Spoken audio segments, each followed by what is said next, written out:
What is going on, everybody? How we doing? How we doing? Hope we all having a good time. It's currently 8:02 a.m. here, Sydney, Australia. Ducan, how we doing? Now, sorry I didn't live stream yesterday. I was definitely planning on it. However, Spain won the World Cup, and I was rooting for Spain since the start. Spain is my team. I was literally rooting for Spain since the very start of the World Cup. I threw in like $100. I'm not one to promote gambling or betting or anything like that, but just for fun, I threw in $100, and I came out with over $1,000, and I was pretty ecstatic. So I ended up just like having the day off. I was like, you know what? Screw it. I'm not gonna live stream today. And so yeah, apologies for not showing up yesterday. However, I had my most successful week with Ace yet. We made nearly $1,000 in 1 week, and we haven't seen these numbers since the launch week. Okay, guys. So we actually had one of our most successful weeks ever on Ace, and I'm going to attribute it to a few things.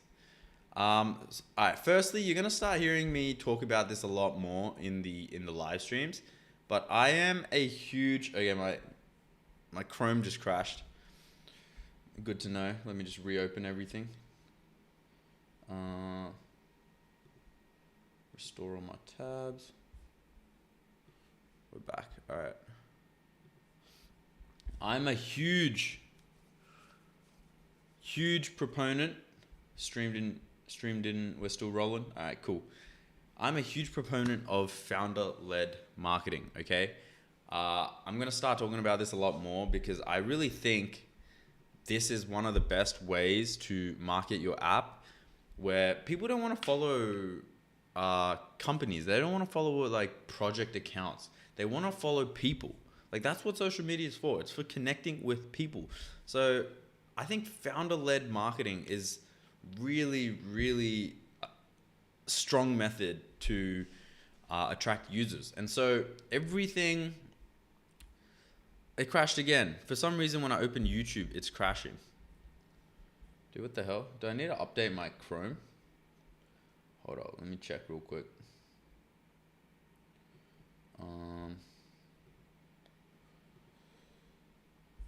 Doesn't look like it.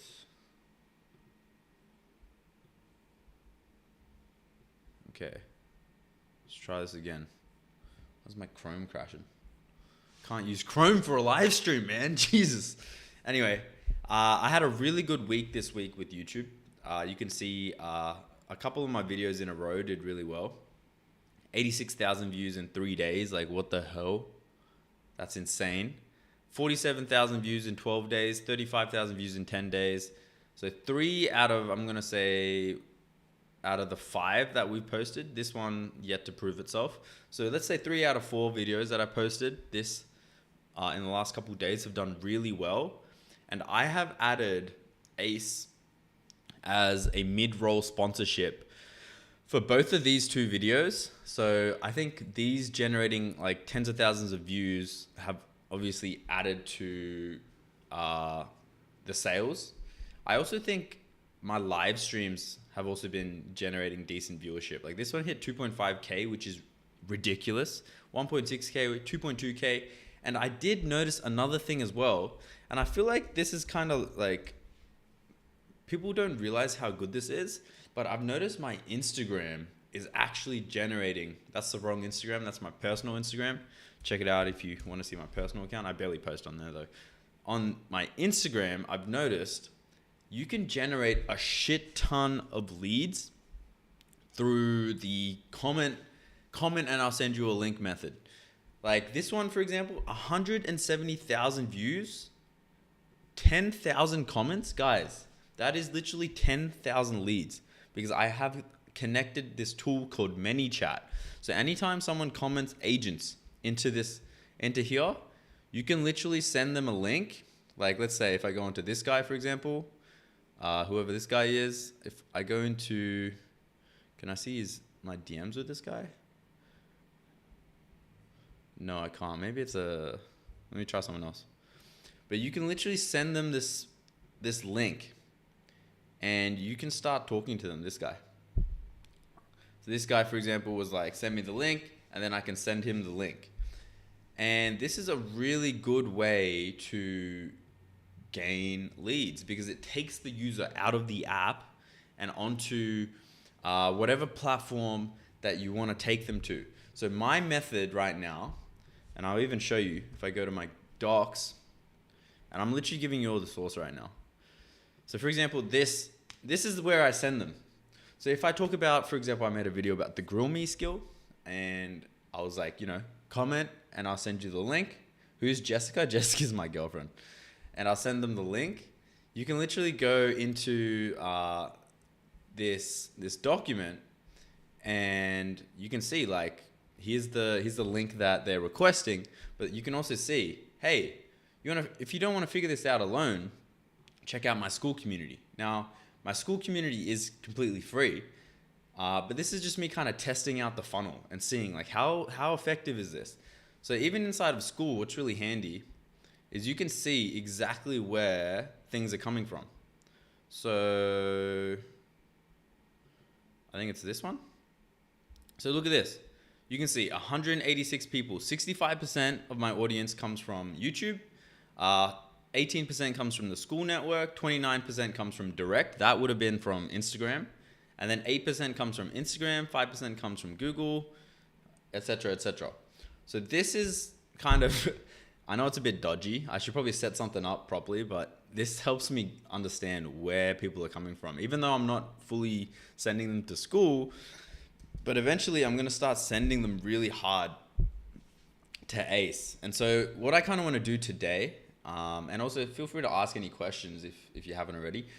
LinkedIn is really pushing thought leadership in advertisements. So I figured that's a good way to take marketing in general.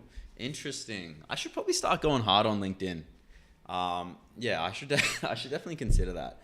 I've got an account and everything. I just haven't really posted on there. But I wonder if I'd see any results. So one of the main things that I want to kind of do is add website heat maps. Using Hotjar is just like one of the many that do it.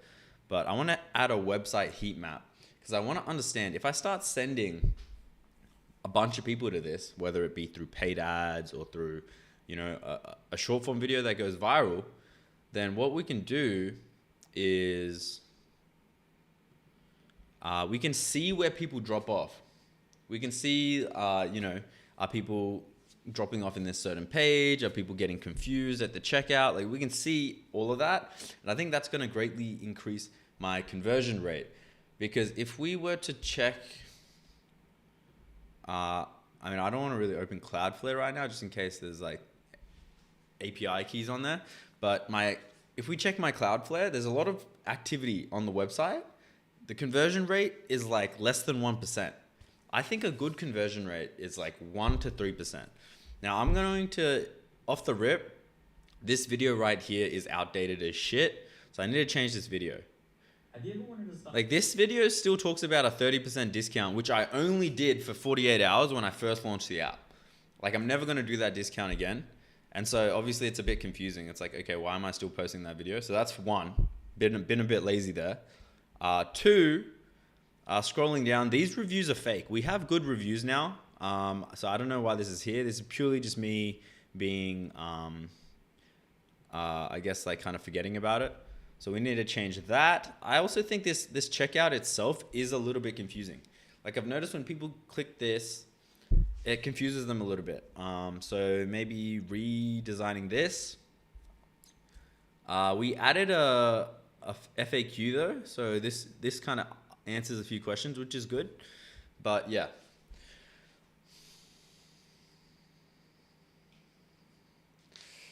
One thing that would lift ACE is having the website be a little less AI because now it screams, yeah, no, I agree. I think the website could definitely improve the look and overall feel.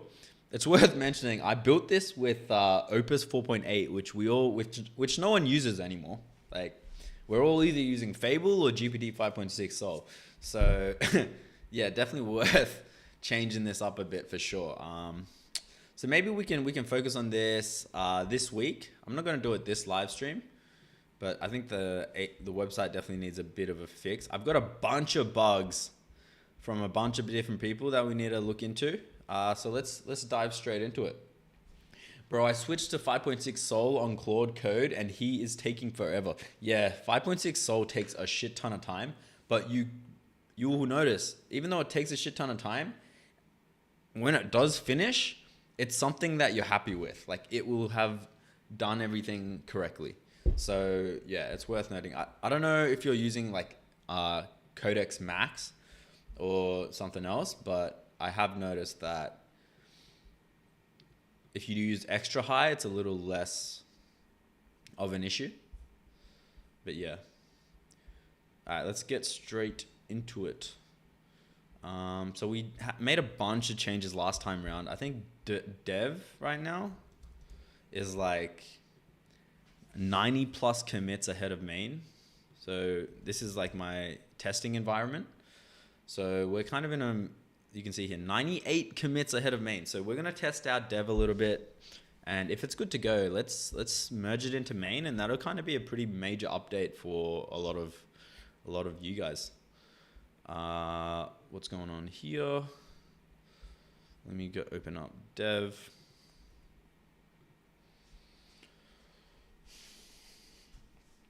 So the problem is not within the Claude Code CLI, but with the model itself. Yeah, 100%. I have issues with GPT taking a shit ton of time all the time. There's been streams where I'm literally stalemated because I've got 12 AI instances running, Codex instances running, and they're all like taking too long.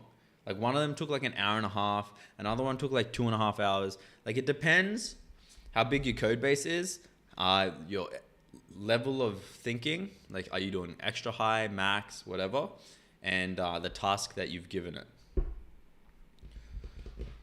I notice if you do extra high, it's a little bit better in the time it takes. Max is just overkill, I've noticed. Like, yeah. In fact, while I'm on that, let me just make sure my defaults. What's nice about Conductor is you can set defaults. So yeah, you can see I've set my defaults to extra high. I believe my Fable usage has reset. I didn't really use it that much over the weekend, so I had a bit left. It resets in 14 hours, so we should be able to get it to, okay, so this, in 3 hours, if we can pump out our Fable usage and then pump it out again after the 3 hours time is up, then it resets in 14 hours and we can use our Fable all over again. So let's try and just pump through Fable right now. Also, I don't know if you guys noticed, Fable is staying in the subscription now for all Max users. So that was kind of nice. I don't know if I'm deciding on whether or not to even continue with my Claude subscription, to be honest, because they're a bit of a headache, man. Like they've kind of lost me a little bit.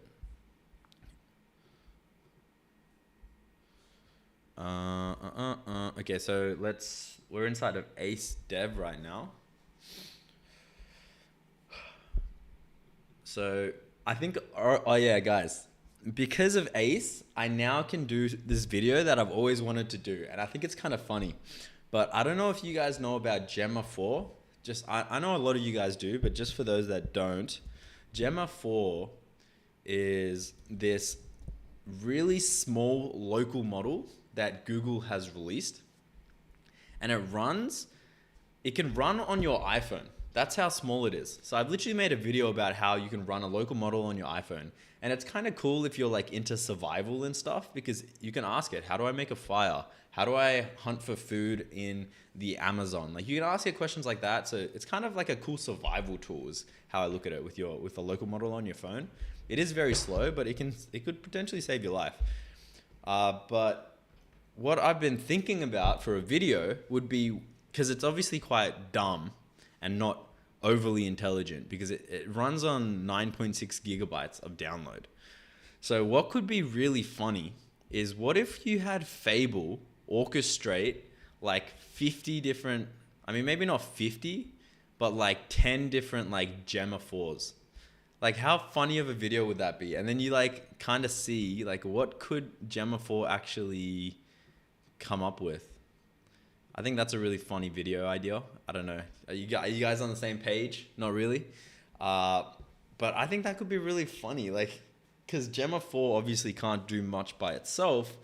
But if you had the world's most powerful model hand holding it and orchestrating it to the task that it needs to complete, I have a feeling that just maybe, it could actually come out with something half decent. So yeah, that's a funny little video idea that I want to make. And I'll probably be using Ace to build it, obviously. But yeah, Ace is looking pretty good right now inside of dev. I think we can merge this. It's saying Git connected, secrets is looking good, updates, feedback. Okay, yeah, everything's looking good. I don't know why this is going on. Could be a good vid, mate. Cheers, Lee. Good to see you in the chat. Hope you're doing well, man. All right. Let's start.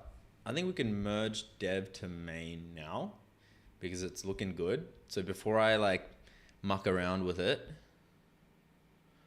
we should be able to, I mean, let's see if this works.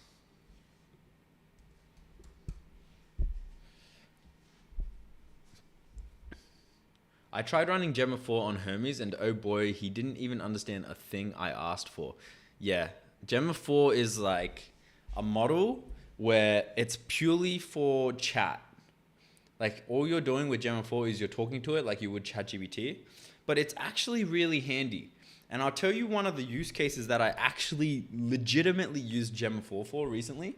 Dude, I was in Fiji like 2 weeks ago. Let me try and even pull it up.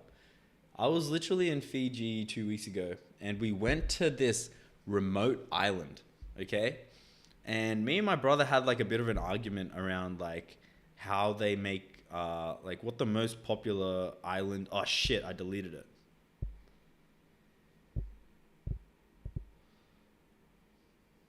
Man, I just deleted it. I was about to show you my chat. I just deleted it. I'm re-downloading the whole thing. But me and my brother were at this remote island. There was no internet. There was literally no way to talk to AI. And so I pulled up Gemma 4 and I was like, what's the most popular island in Fiji? Like, you know, if we were to come to Fiji again, where should we book in terms of resorts? And it ended up listing a bunch of islands around us. Not only that, it listed the island that we were on. So you know it's legit. And it even said like the name of the bar. It said the name of like the food, the type of food that they were selling, and everything I verified in person because I was on the island. So it was pretty cool considering that Gemma 4 is literally only, look, you can see yourself how many gigabytes that is, right? Look at that. Oh shit. You can see right there, 3.6 gigabytes. That's all it is on your mobile device. And it's able to tell me all these different things about the island I'm staying on, about literally anything. So yeah, it's honestly seriously impressed me. And I want to see like, can multiple Gemma 4s actually get shit done? Okay, so it's interesting that, hey, good to have you here. So if I was to tag Percy specifically, does Percy reply? Because Percy is Gemma 4. So let's see if this works. Fable 5 replied for the team by the looks of it. It didn't feel like Percy had to reply.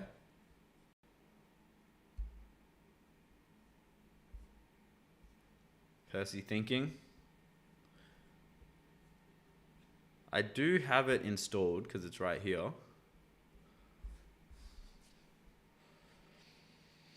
Man, I've been stress patrol and AI has totally saved me and my website. Keep up your good work too. You are a daily motivator to me. Oh, thanks, bro. I'm glad I could be of assistance, Lee. Yo, Emilio! What's good, bro? How we doing? Hope you're doing well, man. What time is it for you over there? Yo, Sinatra, 49K, what's the strategy, bro? Enterprise deals, not quite enterprise deals. Okay, Percy taking ages. I can't tell if this is because Ace is shit or because Gemma 4 is just really slow. Okay, there we go. Hey, I'm here and ready to focus on your project whenever you are. Okay, that's nice. Cool. So, just quick rundown, Emilio. So we had our best week ever with Ace, close to $1,000 in revenue. And so today, I think that was largely due to founder-led marketing. So I'm kind of going to be pushing founder-led marketing pretty hard now because I think it's one of the best ways to market your app. People don't want to follow projects and companies. They want to follow people. And so if you can make content and get people to like you and follow you for you, then chances are people are also going to buy your app. Exactly what I'm doing. So I've been going hard, and you can see these two videos specifically have generated collectively close to 80,000 views. Both of these videos have a mid-roll sponsorship of Ace. So these two videos are largely due to why I've gotten the revenue that I've gotten. But if you think about it, it's actually not that much for how many views I generated. So it tells me that there's a problem in the funnel. The views are coming in. It's either the mid-roll sponsorship that I got right here. You can see I've got a mid-roll sponsorship right here. So either there's a problem with this video, or there's a problem with the website, or there's a problem with the checkout. It's got to be one of three things. So, because the views are coming in. So it's either the video, the website, or the checkout. And so what I kind of want to do is I want to put measurements in place so we can narrow down where the problem's coming from. If it's the video, we can focus on making the video better. If it's the website, we can focus on making the website better. If it's the checkout page, we can work on the checkout page. But right now, we know that there's a problem in our funnel because we got 47,000 views, but this only generated maybe 5 to 10 paying customers. So that's not very high. That's a very low conversion rate. So we need to figure out how can we increase our conversion rate, because there's definitely a problem in the funnel. And on top of that, our churn rate is also kind of high. So we also need to look at fixing all of these bugs that people are talking about so we can reduce our churn rate. Because I'm noticing the churn is coming from really simple stuff that could definitely be fixed. I'm doing perfect. It's like 12 here right now and I work tomorrow, but I'm making AIs right now. I've watched the video that compare the last big models. Yeah, dude, that video blew up as well, man. That's probably my best performing video in such a short amount of time. Look at that, 86,000 views in 3 days. That is crazy. Analytics for the CTR on the website. Yes. So I'm thinking that what we need to do is we need to include a website heat map and Hotjar is what I'm thinking. Sinatra, let me try your funnel real quick. Yeah, please, any feedback would be appreciated. Maybe just making a video on Ace without selling it. Yeah, exactly. So kind of like what I'm talking about here, where Ace is included in the video, right? Because we're making a funny video about Fable orchestrating like a bunch of really cheap models like Gemma 4. And then we're using Ace as kind of the harness to do it inside of, where I'm not really selling Ace, but the video has Ace inside it. That's a good point, Emilio. I think that's a really good point. Blues, how we doing, bro? Have you launched your app yet? If you haven't, what are you doing on this stream, man? Lock the fuck in, man. Lock the fuck in.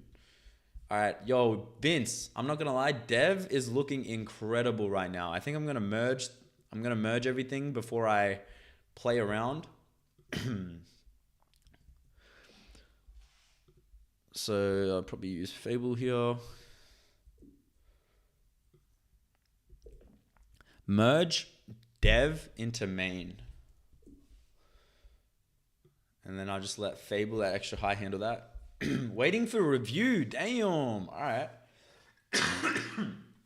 That's exciting. Easy 50K MRR coming soon. Yes, sir. Yes, sir. Nah, Ace on dev is looking hella smooth. It's feeling faster. Did you like do something to make it feel faster? Because it's feeling a lot smoother. Like, look at that. Look how quickly this is loading. Like, look at this. I can just keep going back and forth. Like that, even just me being able to do that was not possible inside of the old Ace.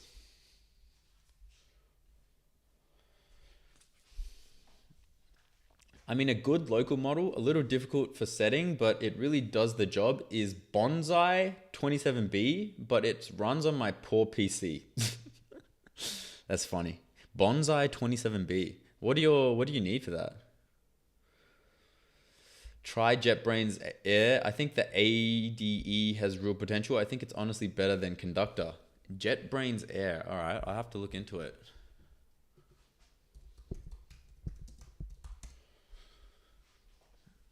Bro, I ripped its guts out and put them back in. That's funny. I feel that. I feel that. I'm trying to make sense of the commits, to be honest.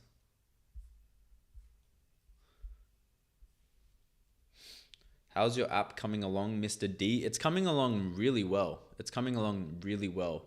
I really want to get into this area of the app where we build a mobile app and you can basically, basically what I'm thinking is we need a low friction point. Because if you are to kind of make Ace your daily driver, the way that I look at it is you create your team inside of Ace, and then you are able to, give it tasks. But giving it tasks right now is pretty annoying. You have to open up your laptop, you have to go inside of Ace, and you have to type what you want. What if we could create a low friction point where you could give it tasks from your mobile device? And I think something to start, it would just be purely like you have to keep your laptop open. And I don't know, maybe I got to consult Vince with this, but this is definitely more of a long-term thing. There's a lot of things before I implement this that I want to work on with Ace. Like, look at the bugs, guys. Like, I can't be implementing such a big feature so fast when I've got all these bugs to work on. But this is definitely where I want to head to. Like, control Ace from your phone, not quite control Ace from your phone. Like, I think you're still going to have to set it up from your laptop or your computer, but being able to give users the ability to prompt it from your phone, I guess you could put it. Like, I kind of want to have some sort of Kanban board, and then like kind of like Linear, basically similar to Linear, where you have like a board and you can set tasks. But I want to do it for Ace because I don't want to use Linear, dude. Ace is my app and I want to have the features that I want inside of my own app. And I'm looking at Linear and I'm like, that's freaking sick. How can I implement something that, and I feel like it could fit really nicely inside of Ace. But there's just a lot of things that we need to do first. The only downside with Air is that you can't do pull requests inside of the GUI, but it's pretty new. Run beloved agents side by side. How'd you hear about it? Barden Lawns.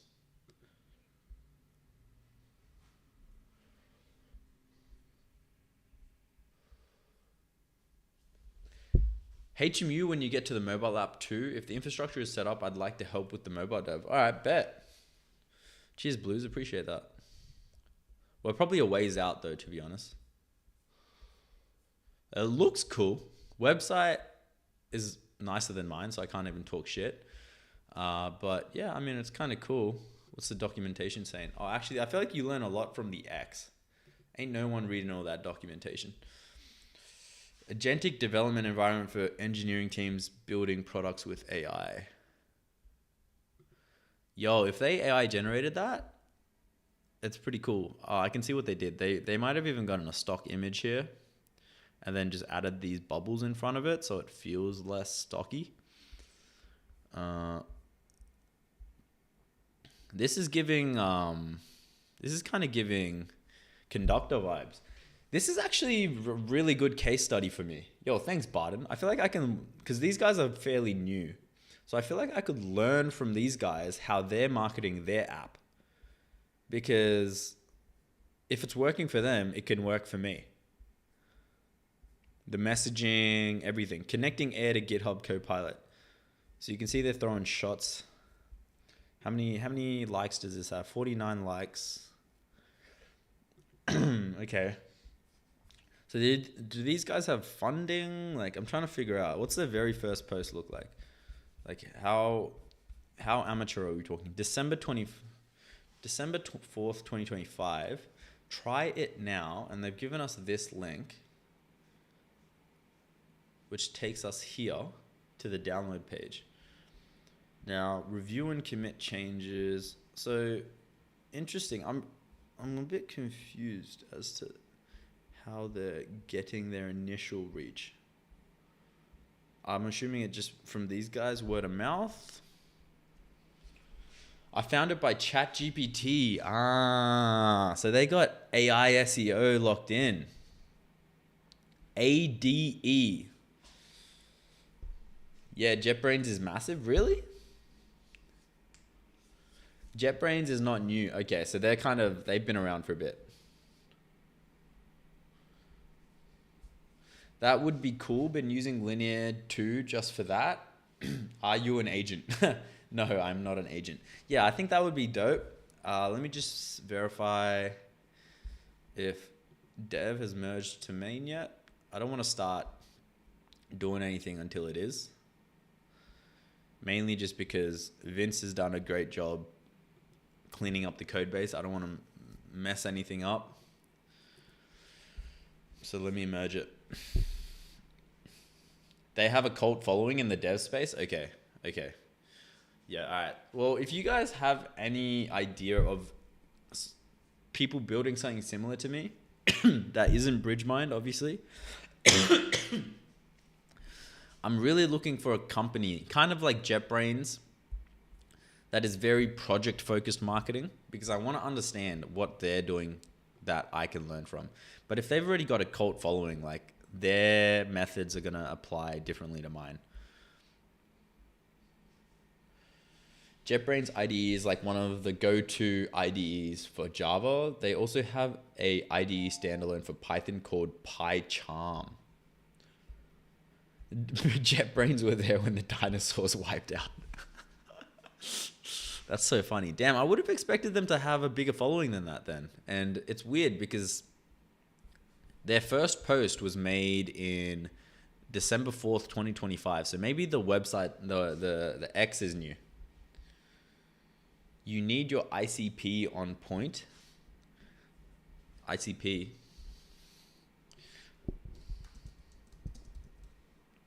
What is an ICP? Several different concepts depending on the context. Business and marketing. I'll say dev. A software engineer who builds decentralized app. Internal computer protocol developer. Infrastructure on the internet computer chain.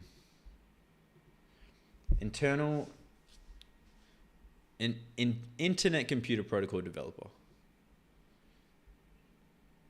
That seems like it's just their air thing. JetBrains is number one. No, the marketing one. What do you mean ICP? Oh, it was the marketing one. Let me go back. In sales and marketing, an ICP defines the exact type of company or account that will get the most value from a product and provide the greatest return to the business. Yeah, like a cash cow. Like a cash cow. You need your little cash cow.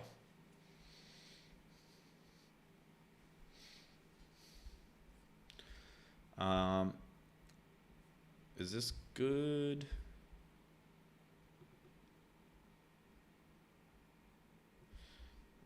So, all right.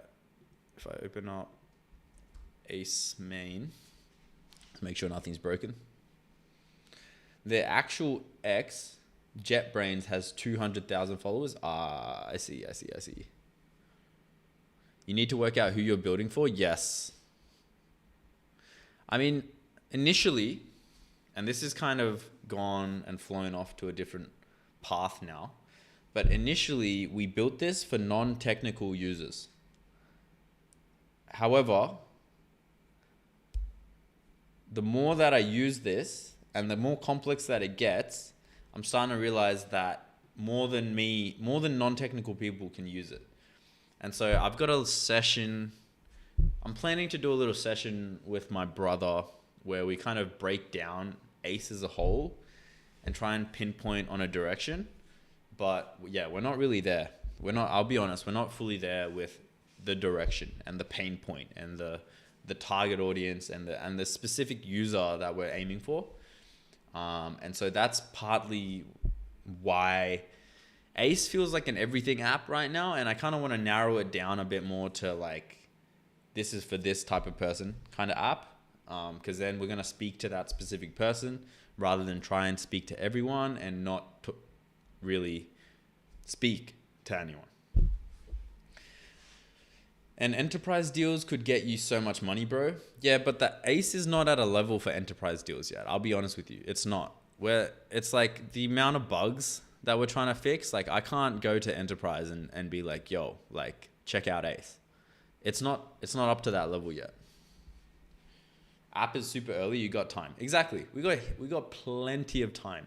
And this is kind of why what's really good is we're able to iterate and work really quickly on ACE because I'm instantly given feedback from you guys if ACE is shit or not. Like the moment that I implement something or the moment that I try and do something, if ACE fails or if something looks weird, everyone in the chat is just going to flame me.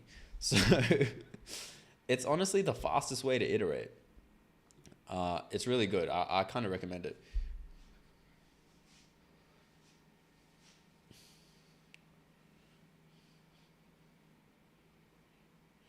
ACE consumer facing first, then business facing second, I guess. Yeah, kind of. Well, yeah. The way that I look at it is if I can solve my own problems through ACE, and then I can see in the chat, or I can see in my own community that people are liking ACE, then that gives me a good inclination that, okay, maybe we can move to the business side of things. But right now, I don't think ACE is there yet. And businesses, they will come to you as well. Like if you get enough users happy, businesses will come to you. You can look at Inception Diffusion LLM. It's a new LLM thing, reposted. Deception, is it on X? Inception Diffusion. Diffusion.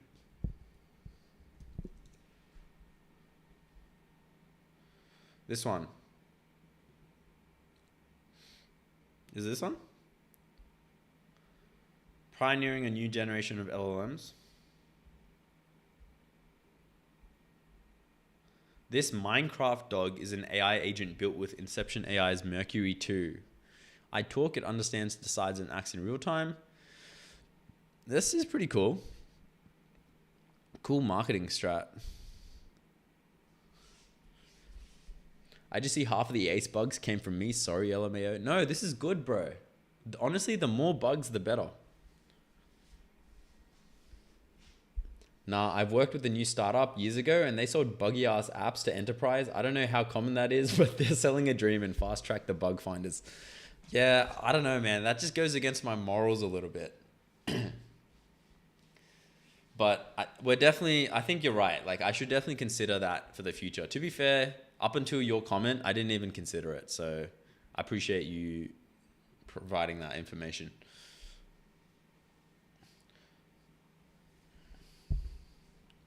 Low key, I would thoroughly test each feature you create and squash bugs immediately through that. Then all will be left is weird, obscure stuff you can tackle later.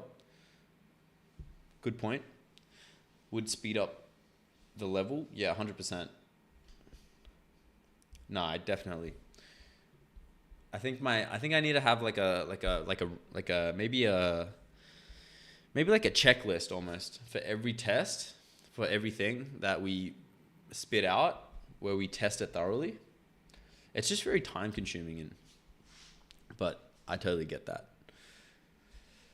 I think as Ace grows, we're definitely going to have to work towards that sort of level.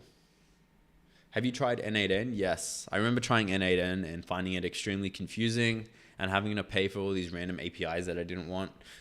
I've been building my own CLI and app called Vibecoding. It solves open codes over TUI in my opinion, but it has Pi's simplicity without having to install 650,000 extensions just to get thinking on a model. That's cool. How's it going for you, Barden? Also, I think it's time for me to lock in a little bit. I'm yapping too much. So we've been working on specifically this Ace preview thing over here. And I kind of want to continue working on it. For those that don't know, this is the preview we're talking about. So Ace, now when you build an app, you can preview it directly inside of Ace through this little window. And what's really neat and handy about it is you can grab this drawing pen and you can circle a certain area. So for example, I might circle this title over here. And then you can say whether to change it or to keep it so it doesn't, ruin when you're making a lot of iterations. And I can just say keep. And then there's a little notification there, just something small. I noticed it can be a little annoying to view your app once you've built it. So creating a preview screen inside Ace, I think is handy. So we're just in the middle of testing this right now. So let me just paste this. I've gotten GPT 5.6 Sol to be testing Fable 5's build. So Fable 5's built it inside of Claude Code Harness. The reason we did that is because if you build something inside of Claude Design, as you can see up here, we're using Claude Design. If you want it to look pixel perfect, how you've designed it, you need to use Claude Code's Harness, unfortunately.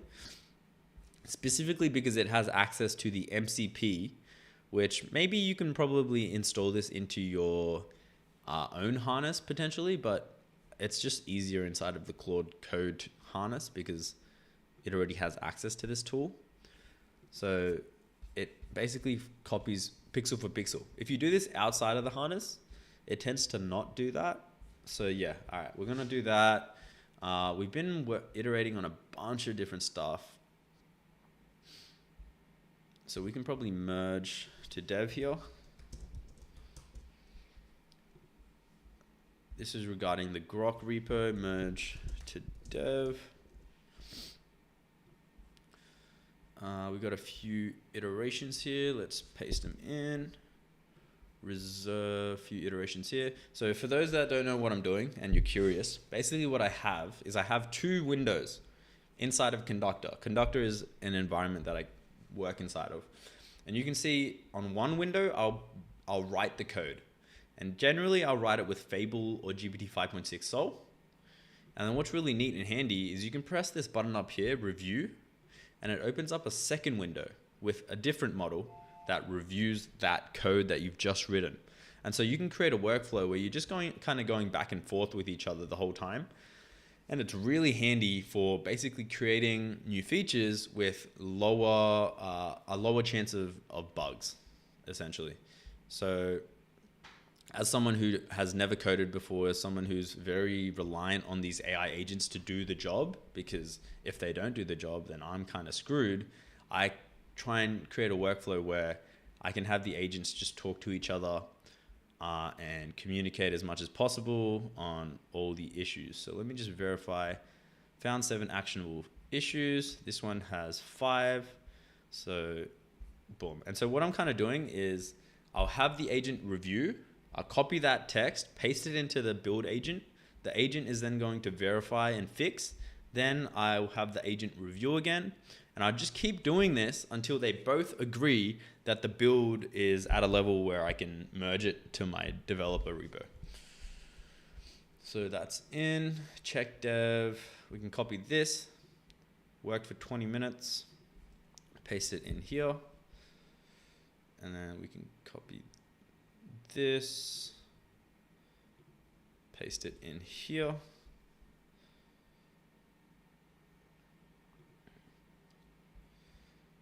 already merged into dev. We can get rid of this. Merge dev into main. This was the one we just sent. We can get rid of this now. We'll probably want to resolve this. But before we do that, let me just give it another review. Fix stage creation. Oh yeah, there was an issue with stage creations. All three findings are fixed. Let's give this another review. That was for Emilio's bug that he found. We got a couple of reviews, findings here. This makes it really easy to just kind of make sure that that feature that you're trying to implement is actually the feature that you're trying to implement. Work trees are good for agents working simultaneously without creating issues for one another. Work trees, I think Conductor uses work trees, if I'm not mistaken. Or either that or we use branches. I'm pretty sure we use branches.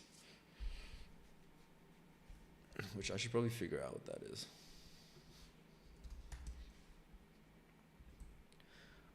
What is the difference between a branch and a work tree inside of GitHub? And what does Conductor use?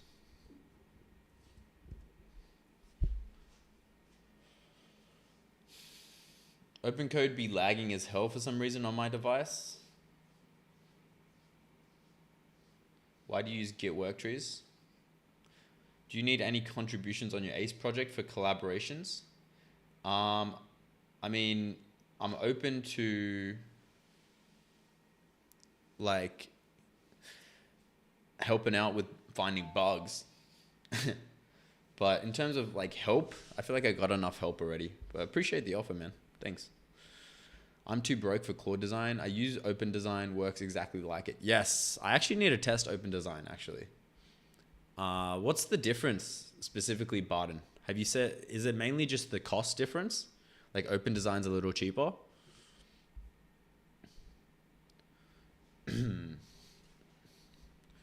Okay, so technically these are Git concepts rather than GitHub concepts. Branch versus work tree. So branch, a named pointer to a line of commits. What it is, a physical folder containing checked out project files. Yeah, so that's what we use, a work tree. Purpose, tracks a stream of changes, lets you edit and run that stream of changes. Example, feature login page, projects my app. Yes, after you push it. Visible in GitHub, no, it exists locally on your computer. Not directly, yes. So how did these work together?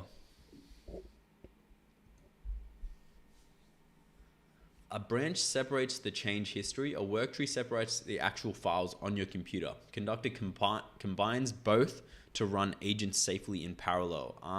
There you go. That's what it is. Yo, Emilio, remember how you were telling me not to run agents in parallel? So this is the setup that we got. A branch separates the change history. A work tree separates the actual files on your computer. Conductor combines both to run agents safely in parallel. The cost difference in that it turns really any model. I use HY3 free and it turns it into the best designer. That's pretty cool. Open Design. I've been hearing a lot about it, so I think I got to give it a shot. Maybe testing it inside of Kimi K3 could be pretty interesting. They work together like this. One Git repository, main folder, worktree A, feature login branch, worktree B, fix payments branch. What happens step by step? Conductor creates a branch. This branch records the login agent's changes. That folder contains a complete editable copy of the project checked out to feature login. The agent works inside that folder. When the agent edits, it does not affect the files in your main work tree or another agent's work tree. The commit advances. So one problem that I think you can face, right, is if multiple different agents are working with features that are in the same area of code or parallel with each other or adjacent to each other, they can conflict if you try to merge both. Is this right? I'm I'm trying to school myself real quick while all these agents are running. Let's have a look here. We got one. Dude, I hate that it keeps asking me about Gstack, bro. How do I get rid of this?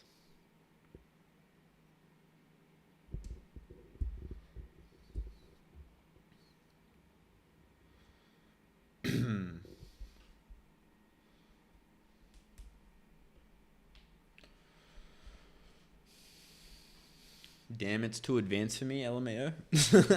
Bro, that's cap. That's crap. You're too advanced for me, bro.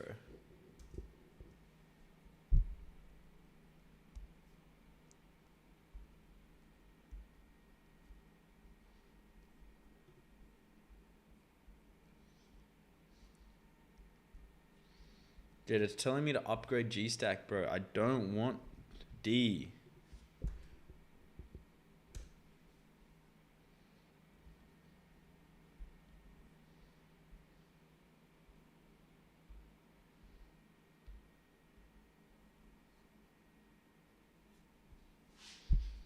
Like, bro, ain't nobody want to use Gstack, man. Biggest regret in my life was using Gstack. My website uses Google AI Studio with GSAP Gemini 3.1 Pro. Check it if it looks good or not. It's called Garamo. Garamo?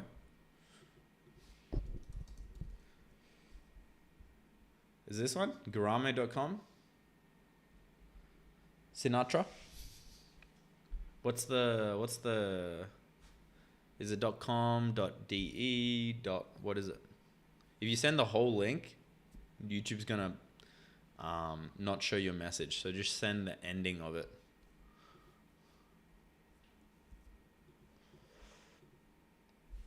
Oh, yeah. We need that.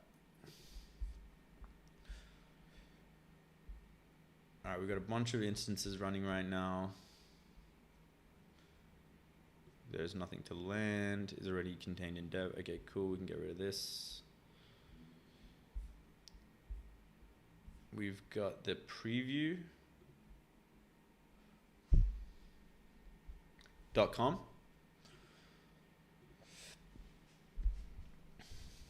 Isolate the signal and connect. We identify the earliest signs of change inside B2B companies and validate budget, urgency, and decision authority before facilitating introductions between qualified buyers and sellers. Be first at the door without becoming noise. All right, off the rip, I feel like this is too much words. Like, you almost want someone to come in and instantly understand what it is that you're selling. So from what I'm gathering, I don't get the validate budget, urgency, and decision authority, but I understand that you might be looking for buyers and sellers. I don't know. I think there's too many things going on here. You need to simplify it. Like, even if I grabbed this and I went into ChatGPT and I was like, simplify this using high school grade English so that anyone that enters my site can understand exactly what it is that I am trying to sell. So if I just chucked your text into AI, let's see what we get. We find B2B companies that are ready to buy, confirm they have the budget and authority to make a decision, then connect them with the right sellers before competitors reach them. See how much nicer that sounds? Rather than we identify the earliest signs of change inside B2B companies and validate budget urgency. Like, it's just too much. It's too much waffle, bro. We find B2B companies that are ready to buy, confirm they have the budget and authority to make a decision, then connect them with the right sellers before competitors reach them. It's way cleaner. I instantly understand what it is you're talking about. Why prospecting still feels like Russian roulette.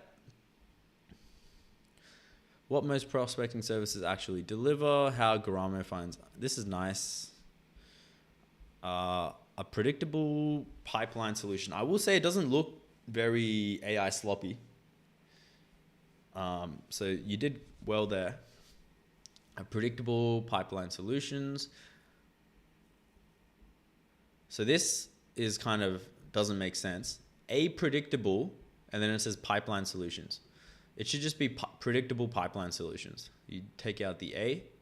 the high level process of what we do, get access, routing precision, measured in validated matches, not outbound volume. Okay, that's nice. Maybe routing precision should just be changed to where different.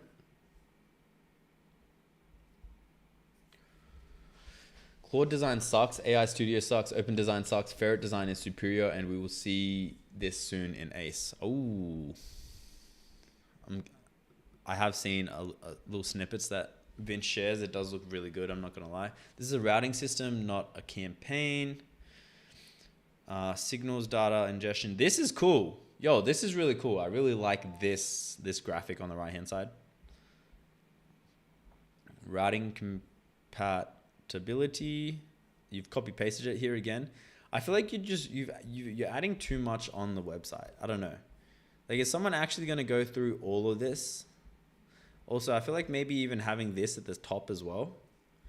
Like, you're forcing someone to have to go all the way to the bottom of the website to finally communicate with you. But what if they're already sold? Oh, I guess this takes you straight down.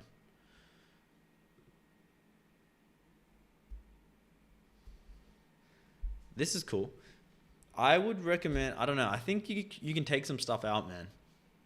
Like, yeah. I don't know. It feels like there's a little bit too much. Like, just think as a customer, do I need to see all of this to be convinced? But also, like, the language you're using is like similar to what I said, everything up here. I would literally go through, copy paste every single like section, and then paste it into AI and just be like, yo, simplify this for me. Because yeah, you want it to sound like this. You don't want it to sound like this. Because that's going to cause confusion, you know? You want people to go into, you got to consider like the attention span that we have. You want someone to come onto your website instantly within 3 seconds, because they're not going to read, if they read this and they don't understand it, they're not going to look through the rest of your website. It's just, they're not going to do that. Think of it like you're trying to win, or you're trying to create a tweet that's going to go viral. You know, what are the elements that you need for a tweet to go viral? Like, if I just go on my feed right now, you can see just in, American Heart Association reveals drinking up to 5 cups of coffee per day may lower the risk of stroke. So you can see the simplicity of this tweet is what makes it go viral, right? Obviously the context in it is also making it go viral, but it's that simplicity of that tweet. Now, if you were to literally, all right, let's do an example.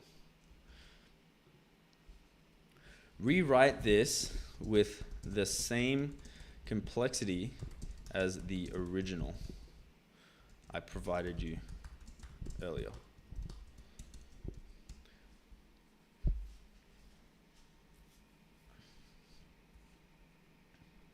Just in, the American Heart Association reports that consuming up to... It just repeated, it just...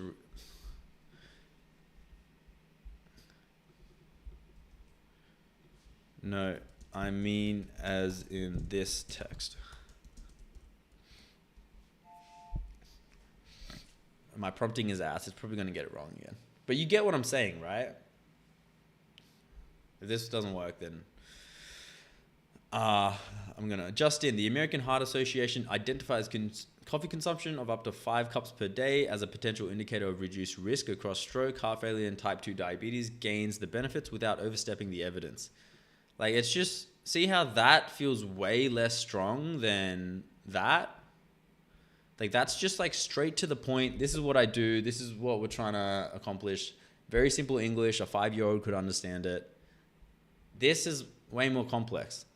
So when you're writing copy on your website, picture it like you're trying to create like a tweet. Like, if you create a tweet and it sounds super robotic and it sounds like overcomplicated, like, people aren't going to read it, and it's not going to do well. You feel me? Hey, Sinatra, I'm trying to provide constructive feedback. But anyway, overall, the website's cool. I just think the copy could be better because you confused me a little bit. But hey, I'm also a bit dumb, so that could be the reason. Okay, so we found some more findings here.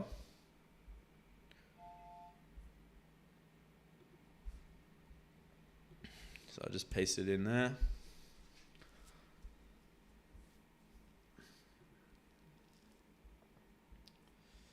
Copy this. Paste it in there. Reserve.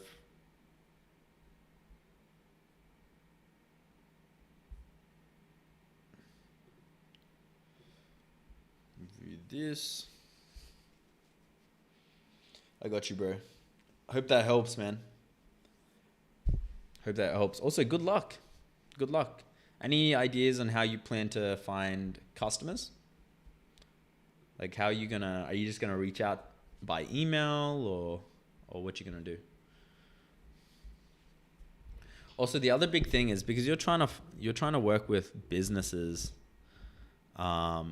There's obviously a lot of money involved, and I think a part of trying to convert someone into using you is having that social proof. So if you could show social proof on your website, maybe you've done it for someone before, maybe, even if your Instagram has a couple of followers, like anything like that could be helpful. Whatever experience you have in the past, who's on the team, like you need to provide some more social proof. I don't know. Maybe it's on the website. I didn't see it, but that's kind of a big one.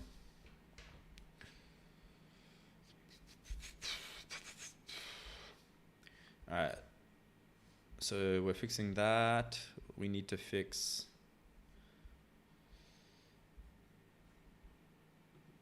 We could add website heat maps. Could start working on that. Clicking this button takes me through the entire beginner user onboarding.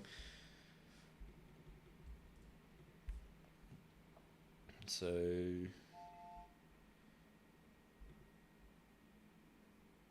this was regarding side of the system prompt. Can we create okay. Let's add another one. So when a new .dmg is available, I think we need to create some sort of prompt so the user doesn't have to manually go to the website and install it. It actually gets installed when a user just presses a simple button, and it all just gets set up for them autonomously so they don't need to do anything. I've noticed creating this friction where when there's a major update that alters the .dmg or .exe slightly, users don't know to re-download their .dmg because there's nothing that really pops up on screen to assist them or help them. And so what could be really handy is if we could just handhold and do everything for them. Maybe we're re-downloading we're able to extract the .dmg from the website or .dxe, verify that it's new, and then download it for the user. And all the user has to do is, log in again or something. If we are already logged in, even with a new downloaded app, that's great. But yeah, let's plan this out. What does this need to look like? I'm just kind of throwing ideas on how it could operate, but you let me know what's capable and what's possible. But yeah, the main problem we're trying to solve is if we alter the .dmg or the app builder itself specifically, because we need to add an extra CLI or tweak something that you can only do within the .dmg, not the usual Electron updater. A lot of users miss out, and a lot of users also don't want to have to find the link, click a bunch of things. Like it's just too much effort. So we need to kind of automate that whole process, plan it out for me, and we'll go from there. I feel like that was a lot of waffling for like 2 to 3 lines of what I actually wanted. So good thing we're using Fable for that. We got a review going on here. We have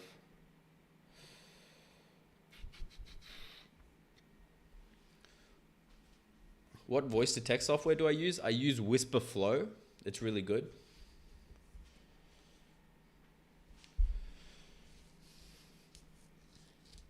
Really early though, yeah, exactly. If you're like at the end of the day, if you're super early, take everything I say with a grain of salt. You're probably iterating a bunch internally anyway. Currently I'm using Boss, you have auto updating LMAO. I don't have .dmg auto updating though. Jmart. I've noticed like it auto updates from the Electron, but if I have to alter something that requires more than the Electron, it actually requires fundamentally the app itself that's downloaded on your device to change, then it requires the user to have to go to the website, re-download the .dmg, and then install it. Does that make sense? Because there's been a few times now from the first .dmg that we released to the .dmg now that is different. So, and it's, I feel like I'm not explaining myself very well. I'm stuttering a lot. Have I even had a coffee today? Yes, I have. Is that making sense, Jmart? Is my stuttered waffle making sense to you?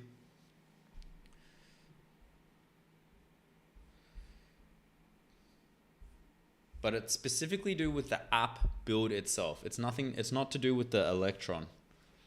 So for example, one of the issues that we found was Node.js. Some people didn't have Node.js installed. And so when the .dmg, they downloaded it and tried to open the app, it wouldn't work because they didn't have Node.js installed. So what we needed to do was the app that they downloaded already had to bundle Node.js inside of it, so that people who didn't have Node.js could still use the app. And so that required a fundamental change to the build, not the Chromium Electron updater. Does that make sense?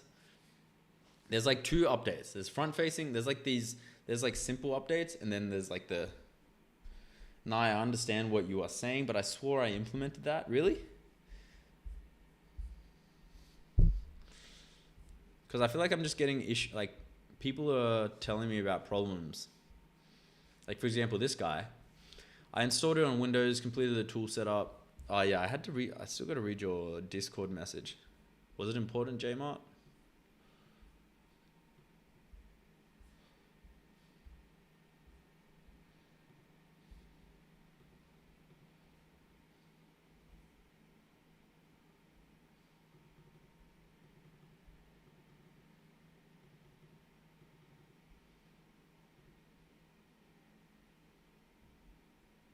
Yeah, okay. Regarding the Git stuff. The packages, exactly. It works for Windows currently. The latest main push you did, Windows got pop-up to update the app, which downloads from the website already. Interesting. So it updates, it downloads new packages. Okay. Might not be available for Mac then. So I will look into, let's see what Fable says. Maybe Fable will be like, hey, this actually already exists.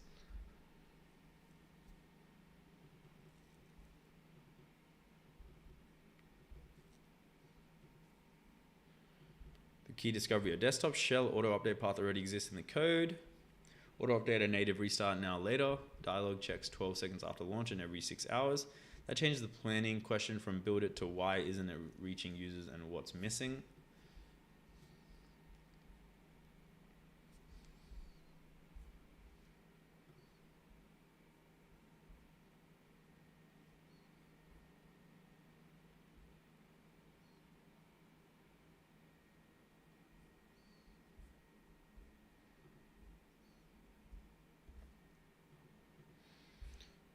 Let me check. Claude, 8 minutes on that task. Might not work as intended on Apple. Okay, let's see. Okay, so there's also a couple issues regarding this user here.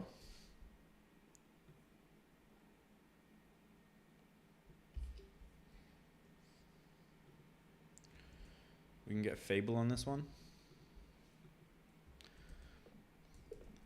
I got an email regarding some issues from this user.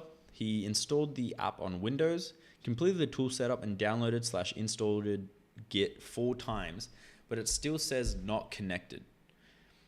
It's also worth mentioning that on the onboarding screen, it doesn't show the new models that we've added. So for example, if we've added Grok, it doesn't really show in the onboarding screen. If we've added, we just added the Olama model. It doesn't really show on the onboarding screen either. And if they do show on the onboarding screen, I think we got to make it so that it feels a bit more like an optional thing, because you don't have to install every single tool for it to work.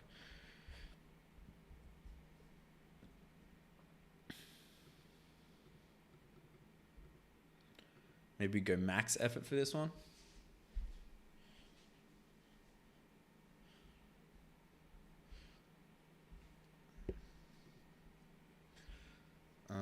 Okay, looks like it's fixed a couple things. Audit Gemini CLI, review.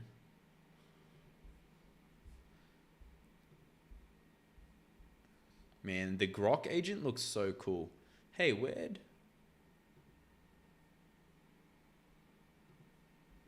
a second. Okay. It's weird that it doesn't show here.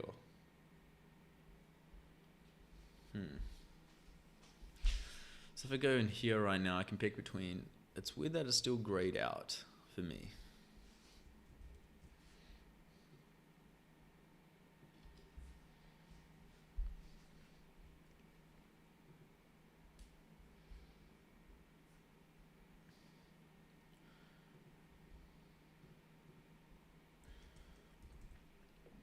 So even though we've recently made Olama work, it's still showing as grayed out in the model picker. Actually, I should probably send this to a different agent. I should be sending this to the Gemini CLI agent.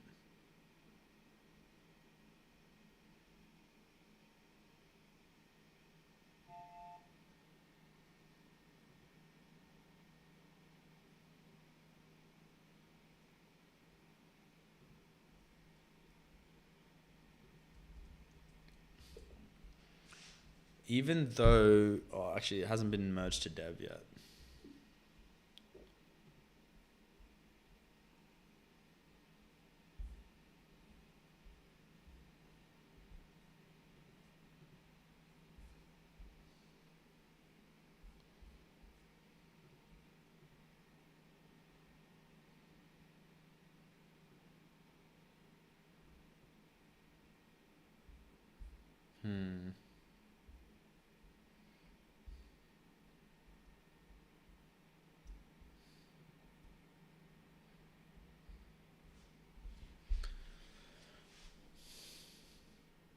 Off topic, what's your favorite Kanye song, if you have one? Ooh, that's a good question. My favorite Kanye song is probably going to be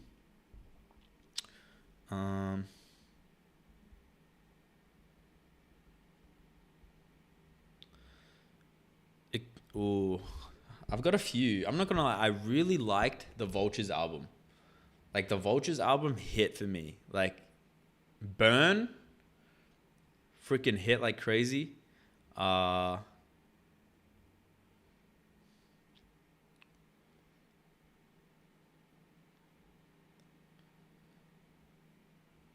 there was a bunch of bangers. There was I think it was Venom.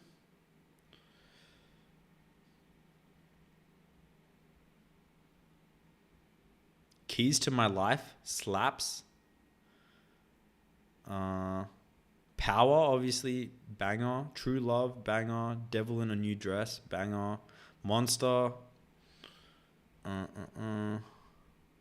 Moon, Make Her Say, Saint Pablo, Tell the Vision.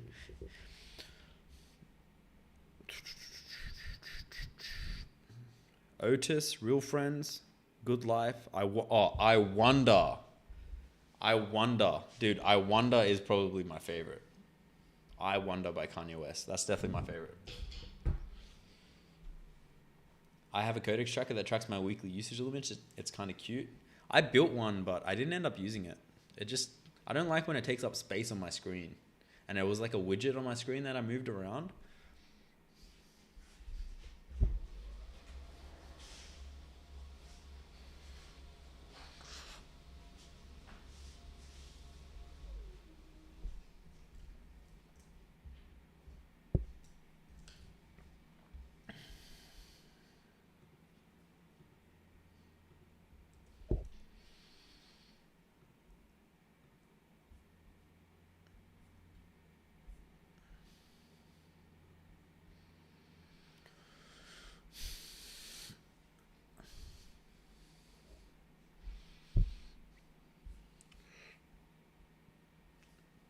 Yeah, this is kind of what I was kind of hinting at as well with Codex, is it just takes so long.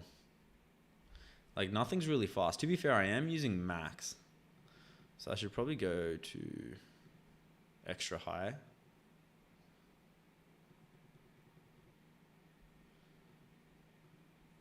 That's probably explains a lot. We're using max for this, but it's planning.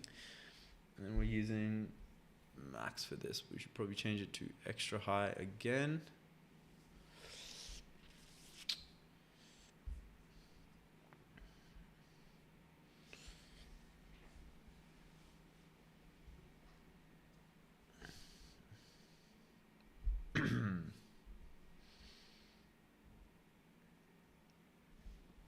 We also had a bit of feedback here.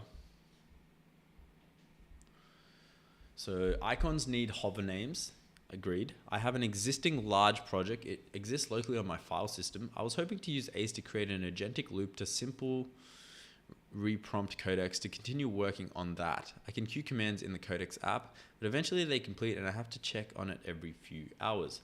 This is not a good use of my time. I installed the GitHub CLI, Codex CLI. I was not able to continue work on the existing project without access to my GitHub repo.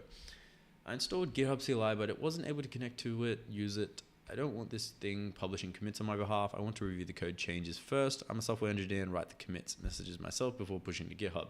So I wasn't ready to hand it the link to my GitHub repo. So I'm literally just going to copy this. I'm going to paste it into Fable. And I'm just going to be like, yo, fix this for me, please. And I'll chuck it on plan mode. Let's implement and find a solution to this user's feedback.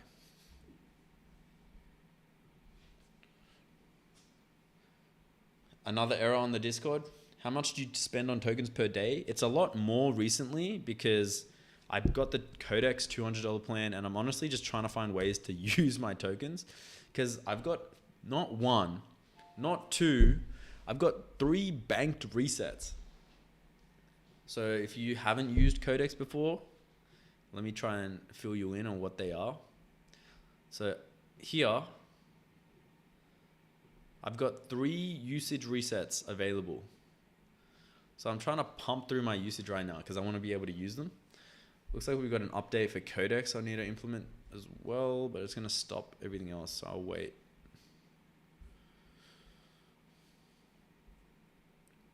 New issue in the Discord.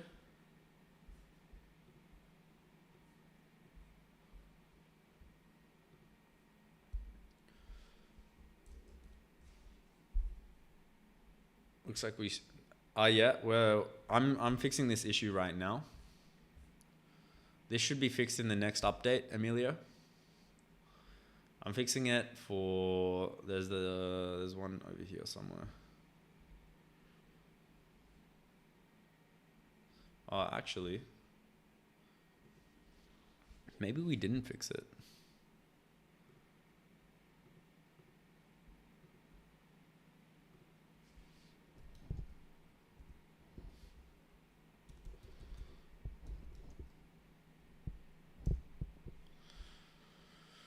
Olam, that was regarding Olama, I believe. LLAMA.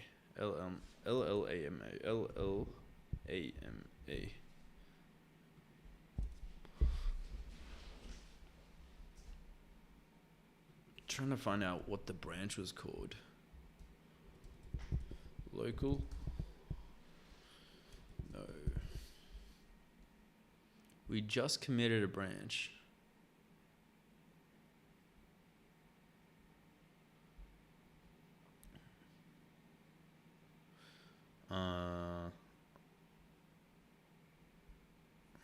Home preview,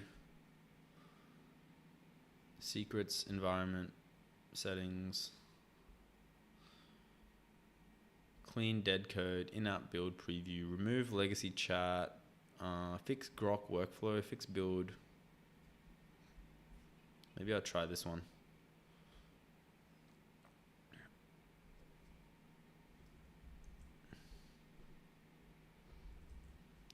Still getting errors like this.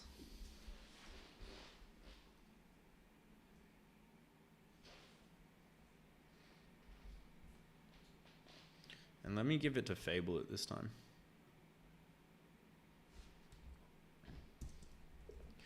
Can we look into why? I thought I implemented a fix already, but it looks like I was wrong.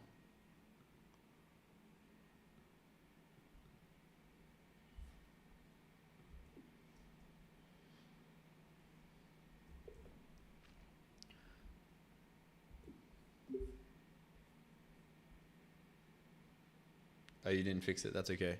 I thought I fixed it, but looks like it's still broken. So I built a fix, but it's still broken.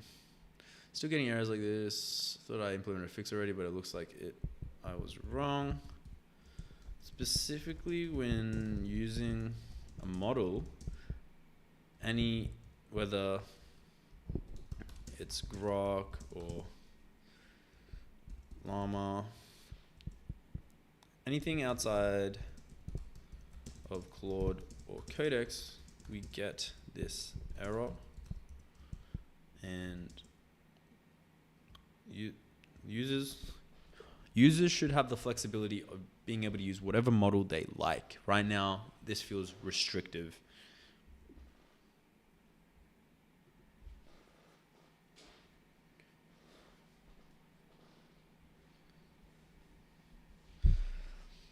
I've been vibe coding for a long time and it's awesome. I do have a programming background as I programmed little Roblox games as I was younger. Did you make any money, Barton, from the Roblox games? I've been hearing a lot about how people are making like mad money from Roblox games.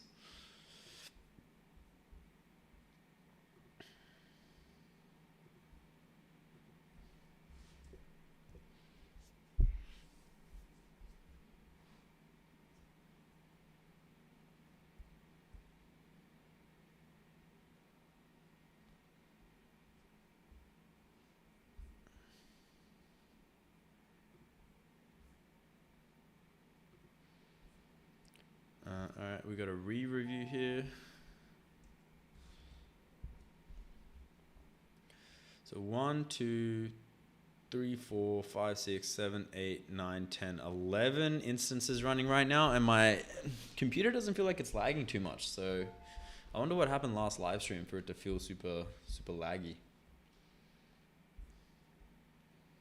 Morning, lads and ladettes. How we doing, Payne? Hope you're doing well, bro. All 9 findings are resolved and shipped as PR1 against dev.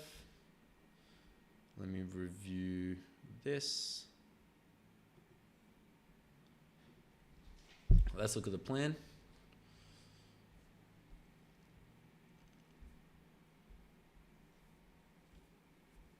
Okay. One-click desktop shell update prompt context. When we ship a change that can only write in the DMG/exe, Electron shell updater, most users never find out. Investigation confirmed why. Mac shell is older than 0.2.30. Point Electron updater at the private GitHub repo with no credentials, so their update checks silently. 404 forever. Shells already have a working hosted feed. Oh, so that must be what you built, JMart. Appreciate that. With auto download and a native restart now dialog. But that dialog is a one-shot native pop-up that is easy to miss, and nothing in the app UI ever says a new version of the app itself exists. Goal. Every user sees an obvious in-app card when a new shell build exists, and one-click downloads, installs, and relaunches with their login intact. Login already survives reinstall for free. Key insight that makes this shippable now, the renderer plus next server ship via the runtime channel, and even still receive runtime updates. So the prompt plus assisted installer reached the whole reachable install base immediately. A second smaller track hardens the next DMG, so future updates are fully first class. The Mac release already pushes sign notarized update zips. Decisions recommended, defaults flag disagreement before track a PR2. Tier 2. Old shells equals fully autonomous self-install via the signed update zip. Restart mechanism equals detached helper process. Tier detection by version floor. Track a PR1 to dev. Track a PR to dev. One-click Mac self-install. Verification. Okay. Feed offline or pass failure. Never a downgrade prompt. Windows detect plus link only until exe signing lands. Its runtime content channel also still needs 1.exe reboot to activate per prior findings. All right. Sounds good. Approve. I built my first AI system. I feel like Neo from the Matrix. What you build, bro? I just stumbled into this. I'm using Claude Max on CLI. Does Ace use your existing subscriptions? Yes, sir. Ace sure does use your existing subscriptions. It can use your existing Claude, Codex, Gemini, Grok, or even a local model that you have downloaded. And then you can use it to manage the local model as well. So just like this, click on this. Oh. Wait, why is it saying delete? Bro, what? Oh, is it because of this? There we go. So you can use this, and then if you click delegate, for example, you can now have Claude Fable delegate like a cheaper model. So I might want to use Grok for this, for example. So now I can have Claude Fable delegate Grok. You could even have Claude Fable delegate like a local model if you have one. So if I click on this, I've got Gemma 4 here. And now I'm using Gemma 4. So yeah, super handy. If you want to check out Ace for yourself, I'll leave a link in the description. Use code DUBI, that's D-U-B-I, for 10% off. Man, I feel like I'm a walking billboard right now. Jesus Christ. Shilling my app left, right. We are so close to 50K, by the way. Like, guys, feels good to finally hit that next tier. We've been on 40K for so freaking long.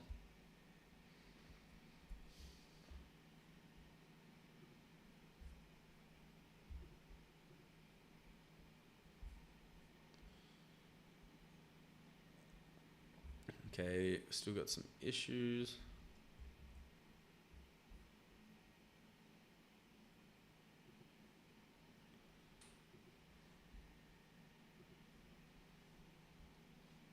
Dude, holy shit. Look how many I've got. 1, 2, 3, 4, 5, 6, 7, 8, 9, 10, 11, 12 AI instances working right now. Let me, I need to update my Codex, but I'll wait because I got so many different instances running right now. I'm wondering if I should get Claude Code to do some stuff just through the Claude app. Because looks like this is going pretty hard.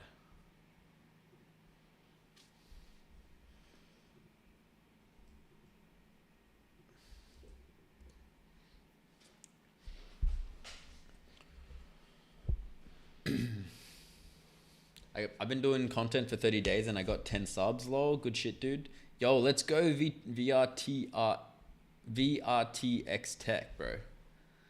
10 subs is a place to start, man. All it takes is one video to pop off. Just think about that. Just one video needs to pop off and you're cheering. I started super small, clean AF folder system, then create my invoices, emails, quotes, folder project. Yo, Pain, getting into the weeds of it all. Good to see, bro. Congrats. Have you integrated it into like a specific like environment that you work inside of? So for example, if you use Slack a lot, or if you use Discord a lot, it can speak to you directly in there, whether you use a Discord bot or a Slack bot.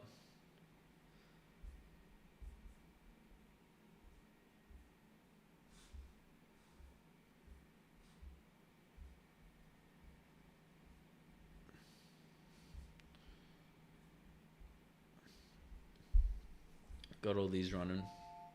Non-Claude model errors. Theodore, your earlier fixed skill docs escalating runs to read only fixed one trigger of this error, but not the main one. The error in the screenshot is produced by a different chain. The semantic safety judge itself can only run on Claude or Codex, and when it can't run, it fails close to a guarded destructive read-only policy, which only Claude and Codex are allowed to execute. So on any board where Claude and Codex are both set to off, every single message fails with X cannot run this build policy. Use Claude or Codex for this guard, no matter how harmless a prompt is. The exact chain, two aggravators make it feel universal. It's just a board agent person. How I'd fix it. Preserving the security model. The other thing you also need to consider is orchestration. When we're using Claude Fable 5 and it's orchestrating Gemma 4, we need this security to be flexible for these different builds. There's so many different ways to use ACE, and we need flexibility in the security.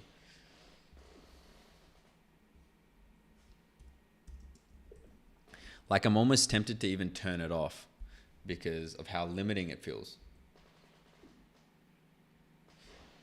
My CTR and view to sub ratio aren't the best. CTR is like 9.8% on 6.5K impressions. That's really good, dude. Dude, that's really freaking good. Let me look at your account.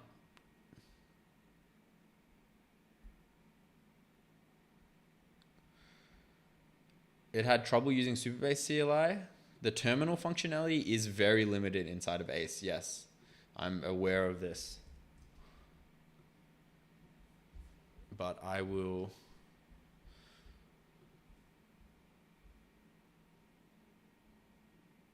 By the way, would you personally use Kimi K3? Yes, I would. I'm about to implement it into ACE as it is really freaking good. I love it. I recently made a video testing it with Fable, and it actually, yeah, impressed me a lot.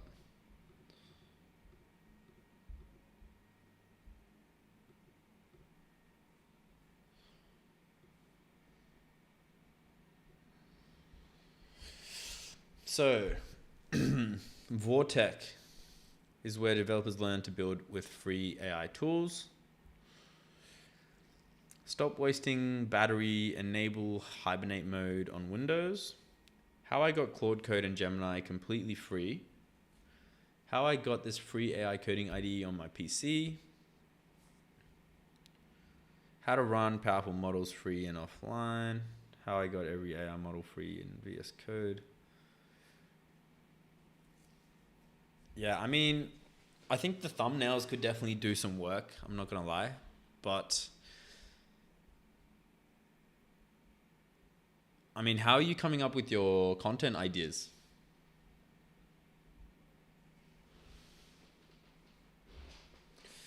Yo, Burkov Dev, I have a GPT, the GPT 20X plan and the Claude 20X plan, and I found that's enough for me. How can you find ACE on internet? It's buildwithace.ai. So buildwithace.ai. Also, good to see you, Light Uncle. You're late, bro. You're late.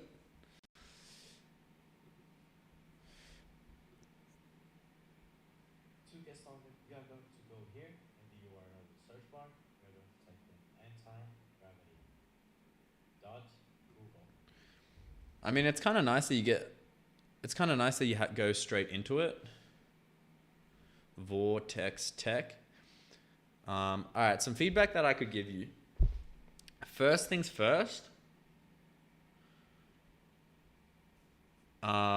Think of like the curiosity gap that you can provide in your thumbnails.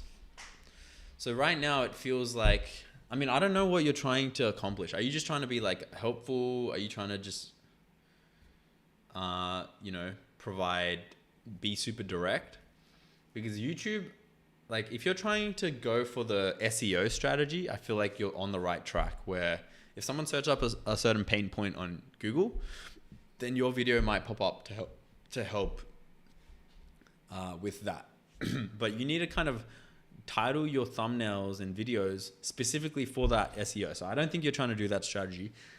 I think what you need to do is you need to create that curiosity gap.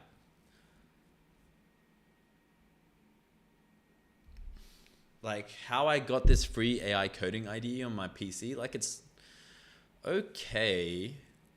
You're also getting like no views. Like that just tells me that no one cares about this topic, you know?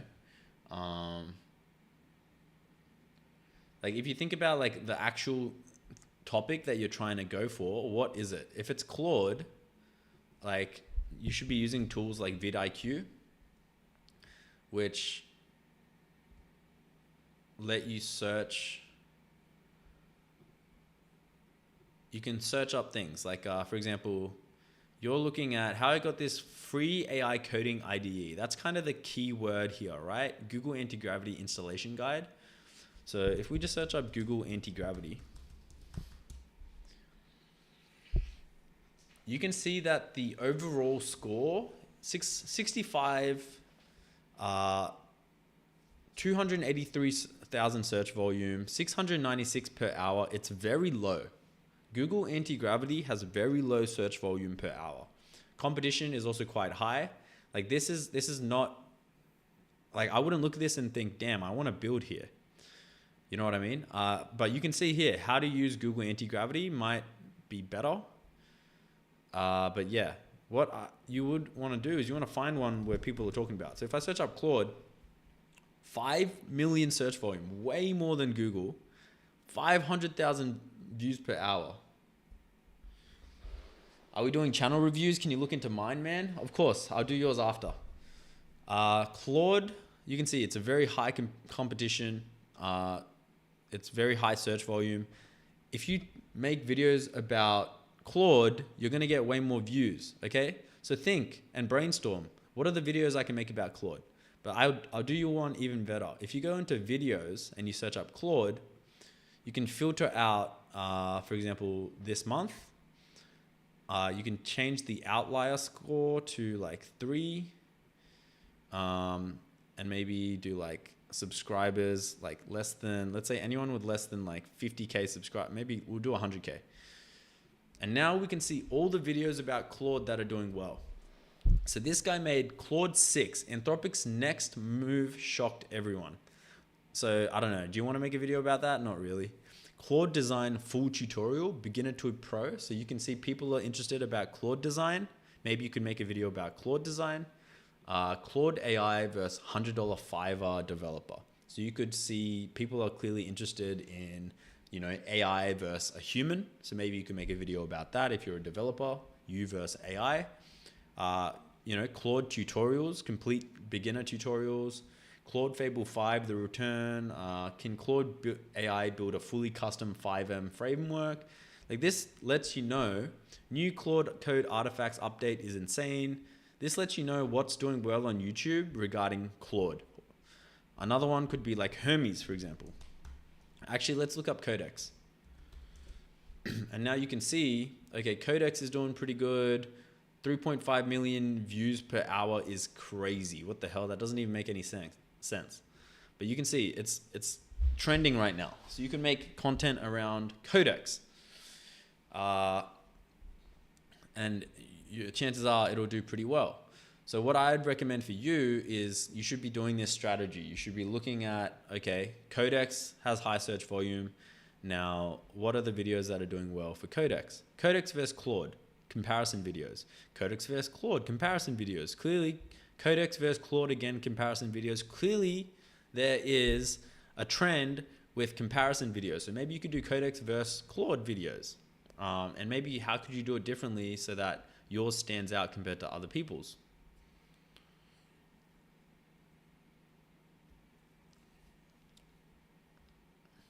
But yeah, that's kind of my feedback for you. Let's check out, and Vortex as well. I mean, you're just going to get better at your thumbnails over time, but you know, you've got access to ChatGPT's image generation tool. I use it all the time.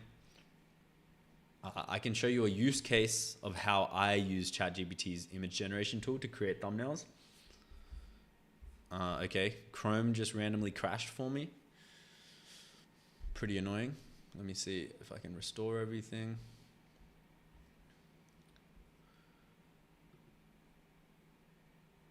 Let me get rid of some stuff. It's probably because Claude is running my thing at the moment. So what I like to do, if I can find one,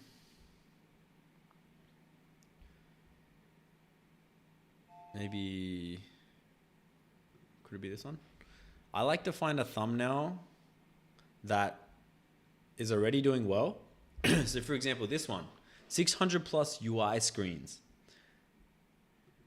And then I'll literally just chuck it into Codex, and I'll share like a thumbnail that I made recently, and I'll just be like, yo, recreate this thumbnail, but replace 600 UI screens with 100 plus TikToks, and then keep this logo, but replace the M logo with Arcade's logo, blah, blah, blah. And then you can see now I have my own thumbnail, but see how it still feels quite different to his, because he's talking about UI screens and I'm talking about TikToks. So I'm in a completely different niche. So the thumbnail it's not like a direct copy, because I'm talking about something completely different and I'm using completely different, text, I'm using different everything. It almost feels like a new thumbnail now, even though I've used it off of this. But you can see if you have them side by side that they're quite similar, but this is a new thumbnail entirely. And so I recommend this strategy because you find winning thumbnails that are already performing well. Also, like, you can use Reels as a good way as well. Like, you can edit the thumbnail by being like, yo, I want to use this style, but let's make it for YouTube. And now you can have like better thumbnails for YouTube.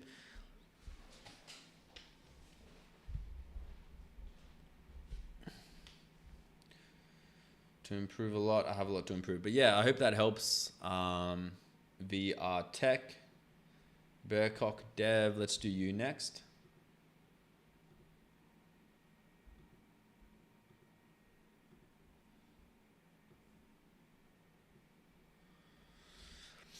All right. Yo, you're doing way better. Dude, you don't even look like you need any feedback, to be honest. Dude, your first video doing 81,000 views is crazy. Can Claude Fable make a full game on Roblox? Honestly, I think just keep doing what you're doing, but pump out more content. Like, if you can do one video a week, you'd probably get to like my level pretty quickly, honestly. Your views seem pretty consistent. There seems to be a trend with Roblox. So I think you can just go harder, honestly. Look at your, if your click-through rate's high, look at your first 30-second intro. How are you doing the intro? Are people staying to watch? Is what I'd recommend. You want to get out of the AI videos? How come? Burcock Dev. I actually recommend like sticking to the AI videos, only because, oh, you've been doing live streams as well? That's pretty cool. Only because I feel like the AI niche is only going to continue to grow. So like you kind of want to just be one of the, like, for example, you could be the face of AI to build Roblox games. And then all you do is just keep making videos around AI and Roblox. And then eventually maybe you find out that there's one annoying thing about building games with AI is that finding the assets can be really hard. Just as an example. So then what you want to do is you want to go, okay, well, maybe I can build a tool that makes it really easy to find those assets. And then based off of that, you can start selling that in your videos that's already getting, thousands of views by being like, yeah, and then I go to this website to grab the assets. It's like a super subtle shill, but then everyone's like, oh, if I go to that website and grab the assets, then it's, you know what I mean? So yeah, I mean, find what you love. Obviously, Burco Dev, don't do something that you dislike, but I don't think that's an AI problem. I think you just need to maybe change the way that you're making the videos. Because if you enjoy making the games and you enjoy making AI games, or if you enjoy like just continue in that route,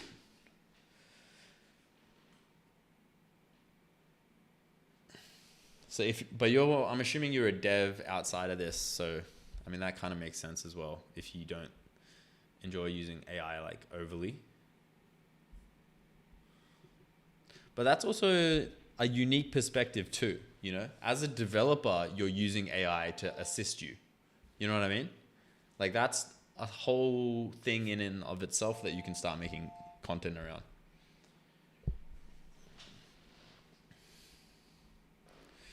Thing is, making videos and making games are two hard things. Making them together seems too much for me right now.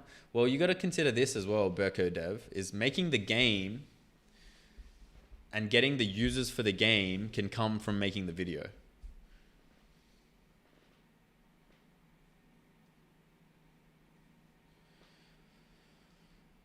I just sit down and the whole video is made in an hour max. I mean, if you can lock in Vibecoding, honestly, like it's very rare for a new channel to get that many views. So you're clearly in a bit of a goldmine niche. I would literally recommend that you just go freaking hard. Like if you just went, like try this for example. If I actually lock in for 3 months straight and I really take this seriously and I try to make one video a week, what does that look like 3 months from now? And then in 3 months, if you don't enjoy what you're doing, then fair enough. But like, I think you're in a bit of a goldmine niche, bro. If AI and Roblox is generating as many views to the point where a new channel is able to get 80,000 views on its first video, that tells me that everything I need to know to double down on that niche, bro.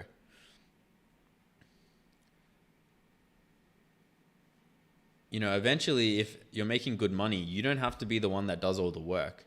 You can just be the guy that records everything and then send it off to an editor and then they edit all the videos and then you no longer have to, like, think of what it is where's the pain point? Is it editing videos? 9 times out of 10 it is. You can easily just hire an editor if you're making enough money. Like, get to that level. You know what I mean? Dude, you should, bro. Vibecoding, bro. Trust me, if you kept going down that route with that channel, bro, 110%, you're going to come out the other end doing way better.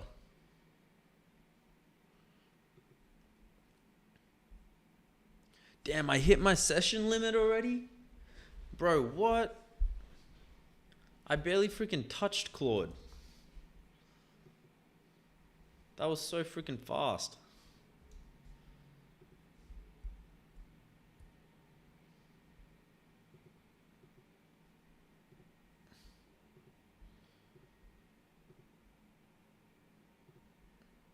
Far out. All right, we reset in 2 hours. But I'll probably just give it to Codex now. So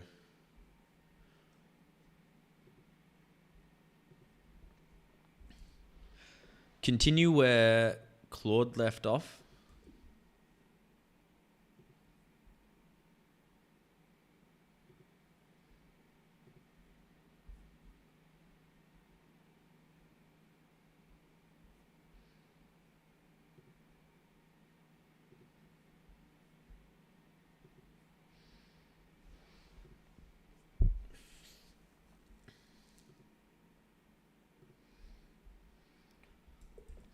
Continue where Claude left off.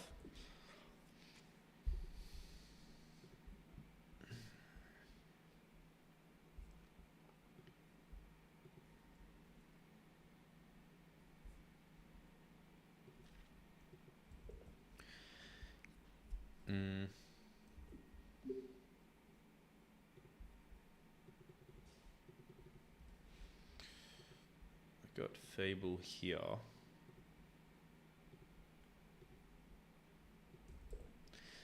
Please implement fixes for your findings.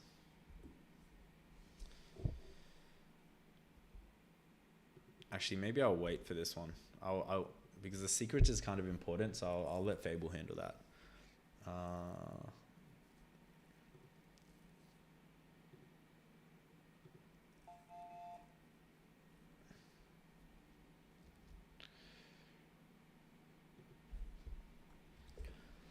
continue where Claude left off.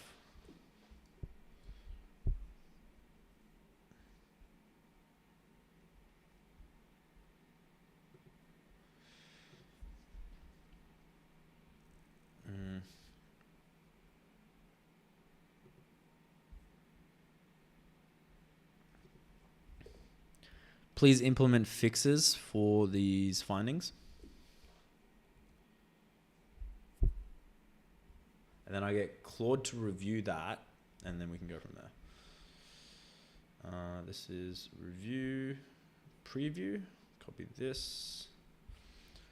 Non-blocking findings, so we got way less now, only 2. So we gotta wait for Claude Fable to come back. Implement and find a solution to this user's feedback. Continue where Claude left off. You're just a whining bitch at this point? I agree, Berkov. Gotta lock in, gang.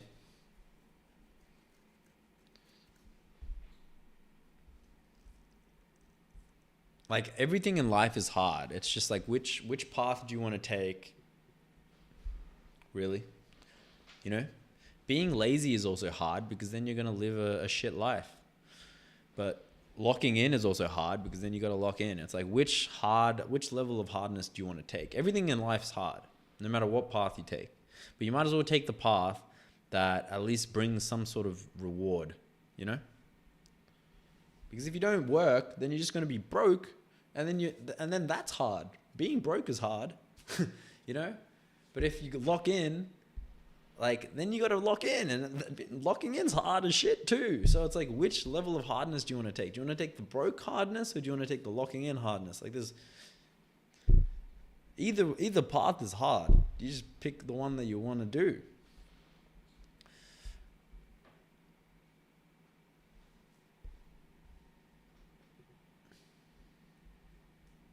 Or just one-shot apps, it is easiest. Yeah, that's true.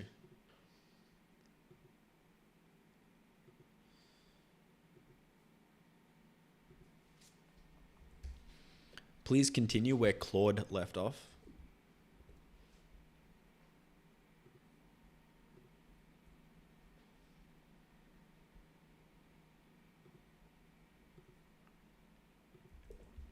Please continue where Claude left off.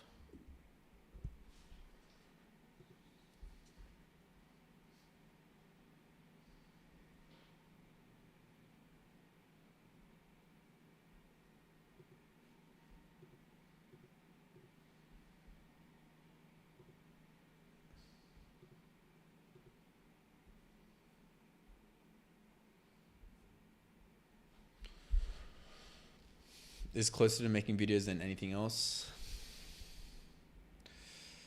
There's a few skills. Making vids, facts, an editor like me. Making AI vids is fun, but it's so expensive. Def when I have a max subscription already.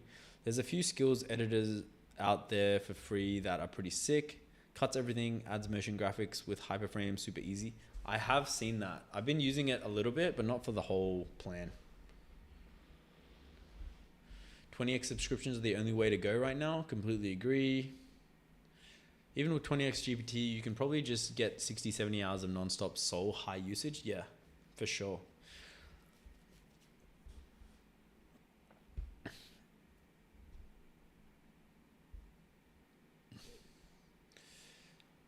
Making AI vids of stories about real life YouTubers and being able to do whatever you want is fun AF. Yeah, I tried Remotion for graphics and sequencing, but I need a video already made with or without AI.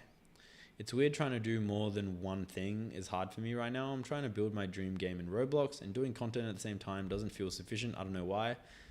The thing as well, Berkodev, is like, you know, to find users for your app, you need to make content, you know, otherwise you're going to pay for ad spend anyway. Like, if one thing fails, at least the next thing does well. Like, think about it from my perspective. How many apps I've made that have failed, but at least like I've been able to grow my audience at the same time because I'm live streaming it. You know what I mean? Like, it's super high leverage for me to do what I'm doing because it gives me two opportunities. One is if the app does well, and two is if the YouTube stuff does well. And initially, when I very first started making content, it was all about the app because the app was doing really well.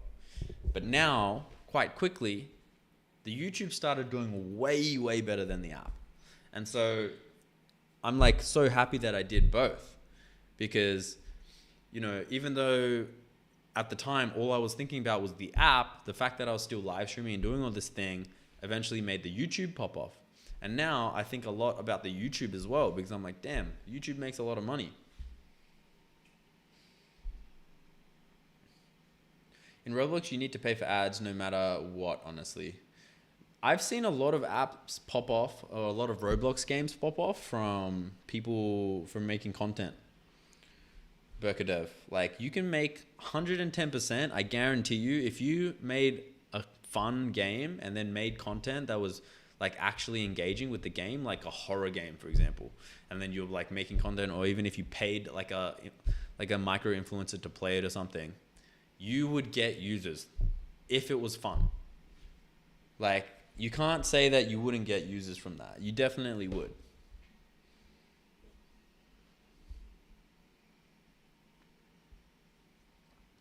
Roblox ad system is so much more efficient. I mean, that's because you have to pay for it. But if you make content yourself, you no longer need to pay for it, and you could reach way more people if the content is right.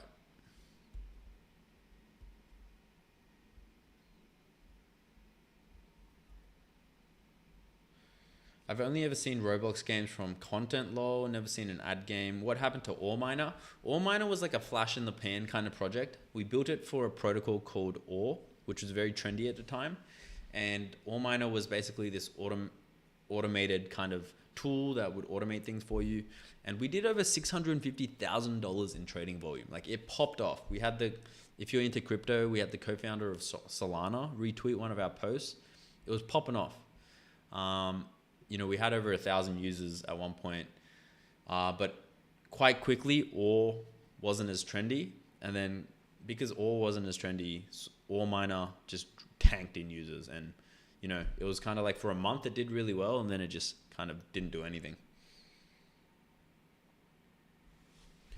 I know, but for example, in solo deving, having a YouTube channel will almost guarantee you success in your Steam game. In Roblox, it's not exactly that way. I mean, that's true because it's a completely different target audience. I get that. What happened to the Plant app? Didn't really generate many users. A bit of a oversaturation in the market.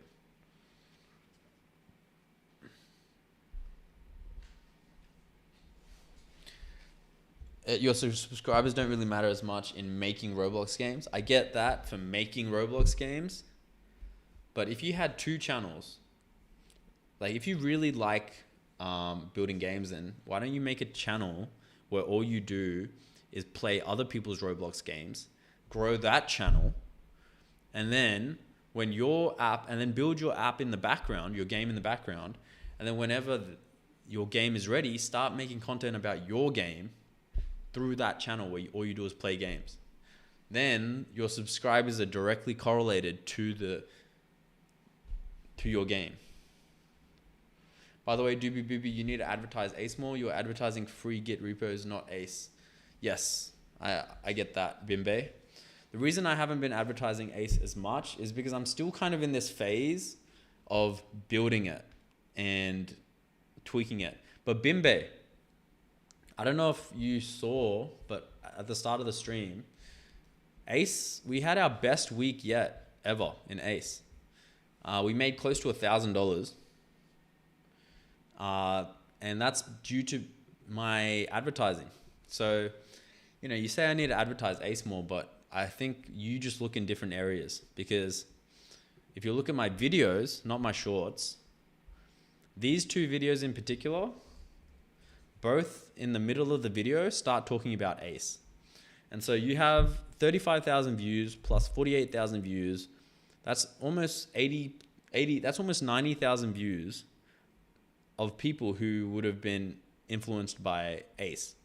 So it's just because I haven't been posting short form videos doesn't mean that I haven't been advertising Ace through other methods. So yeah, I have been pushing Ace. I mean, look at the revenue counter on the live stream. It's been going up slowly. Hopefully we cross 50,000 soon. That'll be pretty dope. All right, let's look at these. These are all still kind of going. This is the thing about GPT Soul that takes so long. We have 1, 2, 3, 4, 5, 6, 7, 8, 9, 10, 11.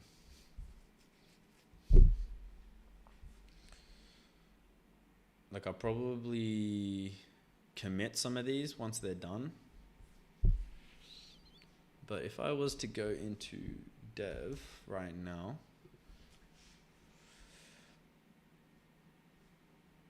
two commits ahead, one commit behind.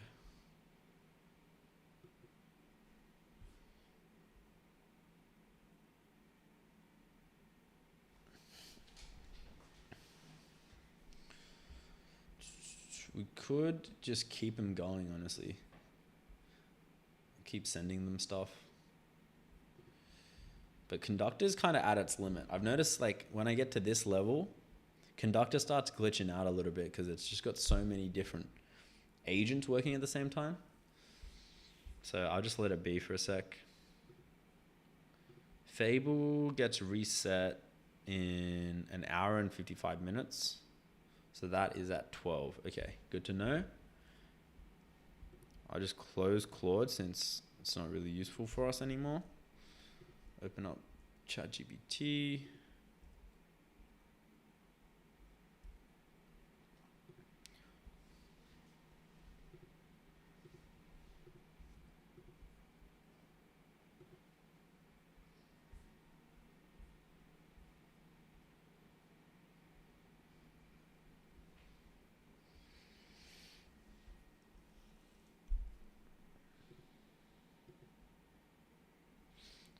At 55%. Wait, did it auto update? It looks like it updated by itself. Interesting. Doobie, can we get a sneak peek into how you edit your videos / workflow? Vids are super clean. Thanks, bro. I hired an editor. So my editor's really freaking good. And it's really hard to find a good editor at the moment. So I literally interviewed 100+ editors and narrowed it down to like 1 or 2 people. And that is who I've been using. I also edit like a few of the videos myself. And I don't really edit super heavily. Like if you look at the Kimmy K3 video, for example, the editing is quite light there. And it's mainly because I use this tool called Screen Studio, and Screen Studio automatically like zooms in when you click, and it automatically kind of moves the screen around, and it looks really clean. So it kind of makes me have to edit the video less because there's already a lot of movement happening just from me recording the video. So yeah, I've been playing with 2 different styles. One is when the editor that I'm paying for edits the video and it looks really clean. But another is when I just edit the video and it's a bit more relaxed, like the Kimmy K3 video or the GPT 5.6 versus Fable versus Grok video. So yeah, check it out. Dude, I don't know why Google Chrome is crashing so much. Like, what am I doing that's making Google Chrome crash? All I have is 3 tabs open. Like, I don't even have Claude controlling anything. So I think maybe they got like an update that they got to make, because it wasn't always like this. This is only today that I started doing this.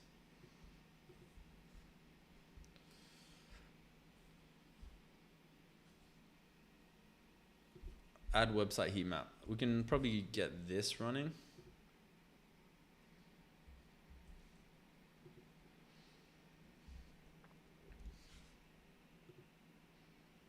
Maybe we just go extra effort, extra high. So I want to add more measurement to my websites and to my links, because I want to be able to track where people are coming from where, and I want to be able to track on the website, you know, where are people clicking off, where do people stop, what pages are people, you know, leaving at, and stuff like that. So implementing kind of heat maps as well as tracking links, I think is really important for me to really lock in and improve the funnel. Because right now across our funnel, we've generated over 100,000 views. However, I'm not sure how many of those views along the way where people are getting stuck, because we've only converted into like 10 paying subscribers. So that conversion rate feels really low. And so I want to build out these tools and these systems so that we can start measuring and seeing a bit more closer on the funnel. Where are people dropping off? You know, where are most people coming from? If we have 3 different videos that I post on YouTube and I don't know which video is generating the most leads. If we have someone come on the website, I don't know where on the website they're dropping off. So we need to kind of implement these systems. Tell it to use PostHog for that. It's so good and free. Okay. I've been told PostHog is really good for this sort of stuff. So could you look into that? It's free. I didn't know it was free. Check your plugins. I mean, I got a bunch of plugins, so it could definitely be one of those. PostHog, I've been hearing a lot about. I didn't know it was free though. I thought, damn, more than 90% of their companies use their generous free tier. Dude, why does this look so ugly? No credit card required. Generous monthly free tier. Community support, 1 project, 1 year data retention, unlimited team members. Then what's this one? Then usage-based pricing, email support, 6 projects, 7-year data retention, unlimited team members. Unlimited team members. Dude, what?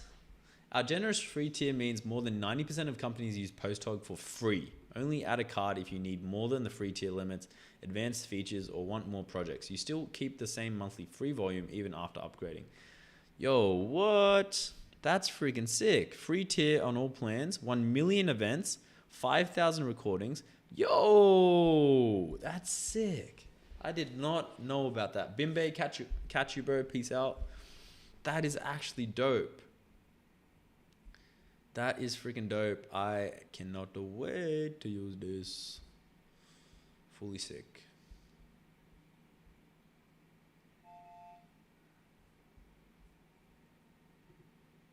Just randomly stopped working. The hell? Okay, it's working again.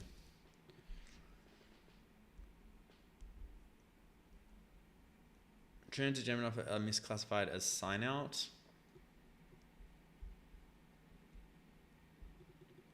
Before merging. Looks like we got a lot less issues this time around though.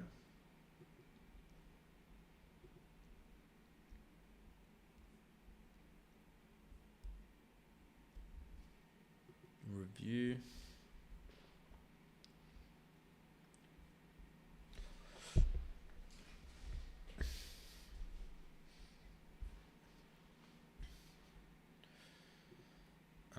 Let me, usage remaining 51%.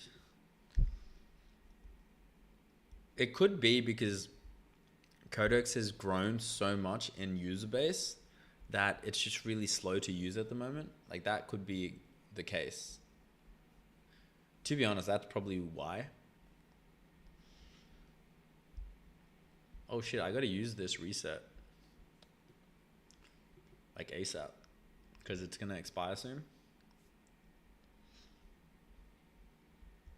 Maybe tomorrow we can reset.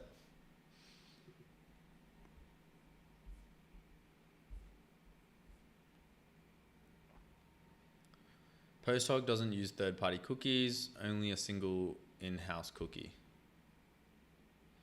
That's funny. Legally required cookie banner. That's pretty funny.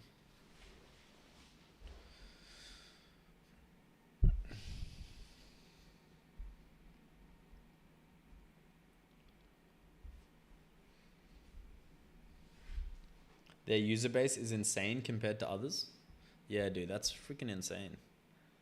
Over 1,000 companies signed up today, bro. God damn.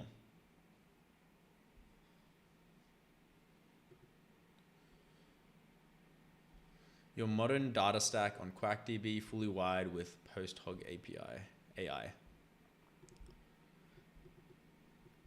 Wait, they have their own DB? Shift your product into self-driving mode. You have a new pull request ready for review. Oh, sick. They got heaps of features. That's dope as. We built Posthog.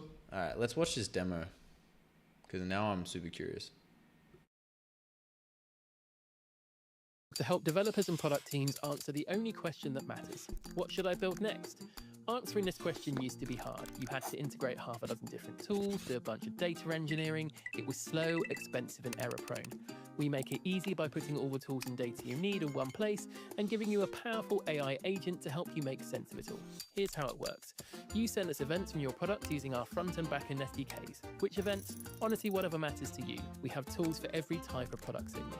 Product analytics to analyze conversion and retention, error tracking to capture code exceptions and resolve issues, LLM analytics for monitoring and debugging AI products. Then you can build powerful feedback loops, test and measure new features with experiments and feature flags, watch how users respond with session replay, and ask them for direct feedback in surveys. Behind the scenes, we handle identifying your users and build a profile about who they are, how they found you, and how they use your product. We also join that production data with any third-party sources, like Stripe and HubSpot, inside our fully managed data warehouse. This gives you a single source of truth for your product and users that you can query using our pre-baked insights or our custom SQL editor. And this is the beauty of Posthog. It's the only platform of all that context in one place. So figuring out who your users are and what they need is easy. And if you need help, you can just ask Posthog AI, an AI assistant so good, our users literally won't shut up about it. Let me show you why. I'm going to demo 3 ways you can use Posthog AI every day. The first is a classic chat with your data scenario. I keep hearing how great the Posthog MCP is, so I'm going to ask Posthog AI to show me the trend for Posthog MCP usage. It searches our event taxonomy and correctly identifies the events it needs. It creates an insight for me and produces a short summary noting that MCP usage has increased by 6 times in just 3 months. It also suggests completing a deeper breakdown, and I ask it to create a report that I can share. It creates a 5-point plan to check the event properties for breakdown options, create some insights, and assemble reports as a notebook. The final result is a Posthog MCP usage report for Q1 2026, showing the growth in MCP usage and some deeper analysis that explains how people are using it. You can also use Posthog AI to analyze and edit existing insights you've created. Wow, this is Here really I'm cool. looking at a funnel insight that shows the historical conversion rate of users who visit our website and go on to sign up to Posthog. James Hawkins, Posthog co-founder and Pineapple on Pizza denier, has asked me to report on the impact of our website redesign from September. Hello, Andy. It is me, James Hawkins, actual co-CEO of HostHub. Hey, listen, Andy. Our super important investors want to know the impact of our new website.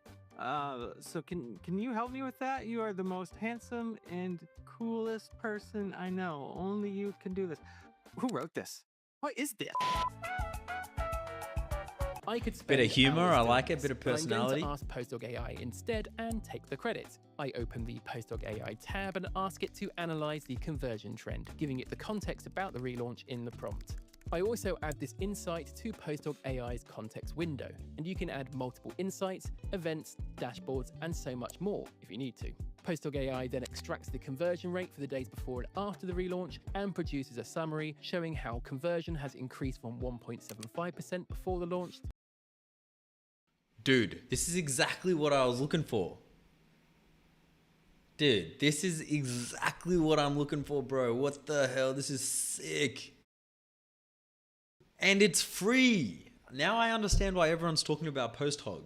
Because they're doing everything right. To 3.6% after the launch. This summary is just what I needed. I sent it to James and he was delighted.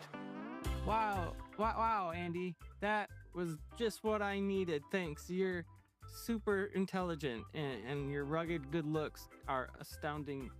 No. I'm done. This is stupid. No one's gonna think I'm actually James. What are we doing? Next, let's look at how Postdog AI can help you figure out what users want. We run Net Promoter Score surveys for all our apps, where we ask how likely are you to recommend it to someone and how can we improve. I'm looking at the NPS survey results for the Surveys app, and I see that we have an NPS score of 55, which is great, but I'm interested in the feedback users are giving us. I could read it all, but I know Postdog AI will do it better and faster, so I click the Analyze Responses button. This opens the Postdog AI tab with a predefined prompt to analyze user responses. This It is generates a so summary, good. noting What top the issues, hell? what users want, and organizing those actionable insights by priority. This is very quick and easy, and I'm going to send this report to the team so they consider what to do next. For my last trick, Illusion, Michael. I'm going to show you how Postdog AI can query data in Postdog's data warehouse using our SQL editor. You can import and join data in our data warehouse from dozens of sources like Postgres, Snowflake, Google Ads, and Stripe, and query it alongside production data you collect using Postdog. I'm going to use our SQL editor to query the performance of our Google ad campaigns, but I have a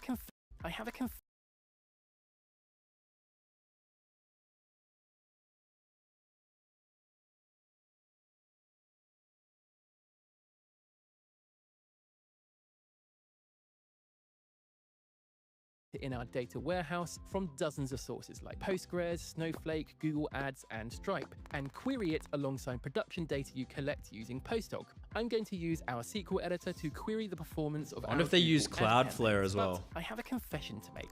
I have no idea how our Google Ads data is structured. I don't even know how to write SQL, but that's fine because That's I have me. Postdog AI. Sounds I like open me. a new SQL query and ask Postdog AI to write a query breaking down the Google ad spend by campaign. It reads the data warehouse schema to figure out which tables have the info it needs, creates a SQL insight for me, and produces a short summary of what it's found. It's pulled together data for total spend, clicks, impressions, conversions, and cost. Yo, this is a really good demo video. I'm amazed right now. Per click, which is great, but there's one more cool thing I can do here. I can ask Postdog AI to estimate the revenue impact of these campaigns. With one simple prompt, Postdog AI fetches invoice and customer data from Stripe, joins that with referral data from Postdog, and then matches that with the campaign data from Google Ads. It updates the query, and in just a few minutes, me, who is in fact two kids in a trench coat who don't know how to write SQL, has completed an in-depth analysis of our ad spend. If I can do this, imagine what an actually competent person could achieve using Postdog AI. I like business.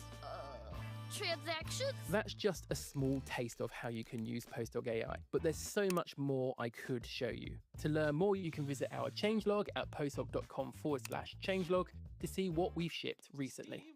Of course, none of this is possible without the built-in apps that make Postdog such a powerful tool for developers and product teams. Whether you're a developer trying to debug problems and ship new features, a product manager profiling user behavior and feedback, or a data analyst investigating business outcomes, Postdog has everything you need to build a successful product. It would take too long to cover every use case for Postdog in a single video, so we built a playlist of demos to show you how we at Postdog use it every day.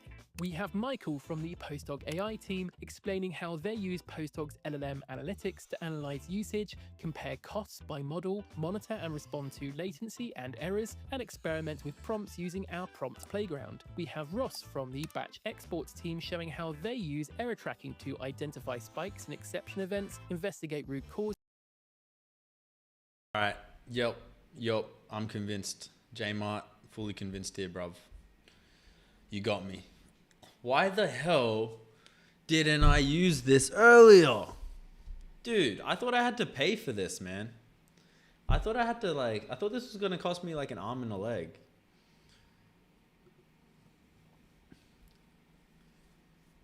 Dude. It's really, this is really neat. This is a really neat line. More than 90% of companies use post hog for free. Like that's a really neat line. Like I can imagine this one line has converted like so many people, because that's what's converted me. That's a really neat line. I like that a lot. I like that a lot. All right, let's have a look.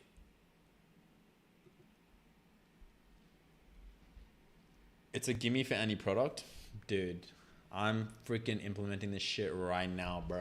I'm into post hog funnel tracking. Let's see what it needs. I should probably create an account, I'm assuming. So get started free.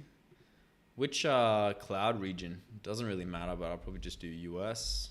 Both are on the other side of the world, so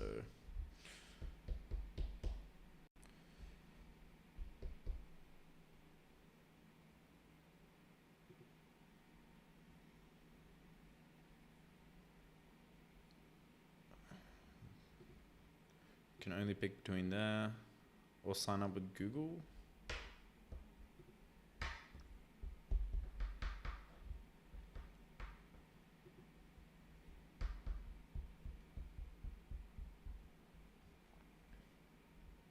What is your role? Founder, organization name, ACE. Where did you hear about us? I mean, look, I'll just say word of mouth. Help him out, why not?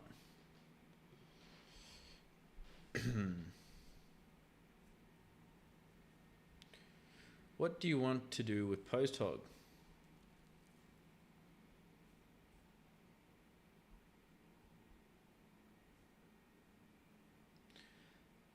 Track website traffic and user behavior with analytics and conversion funnels. What do you like to use? Session replay, web analytics. Go. AI observability, monitor AI usage, costs and quality, data warehouse, query external data alongside your post hog data. Automate user communication and internal processes, logs, MCP analytics. See how AI agents use your MCP server. Test feature changes and measure what works. I think that's good to start.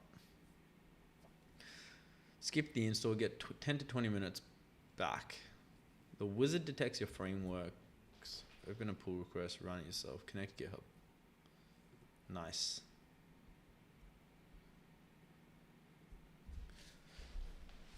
Dude, this is so easy. Watch my Chrome crash, bro. Oh my god. I think it's because I've got so many agents running right now.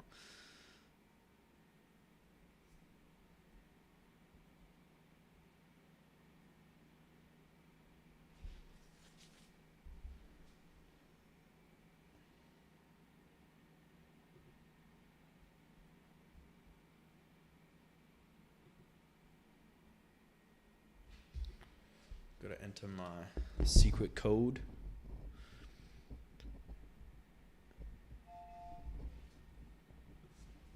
Super secret that I cannot leak it whatsoever, otherwise the world is going to end apparently.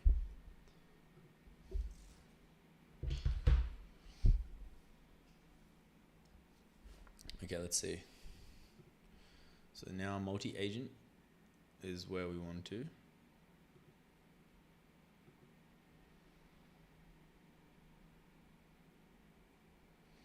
Yo, this is dope. They're just gonna do it for me? They're just gonna do it for me, dude?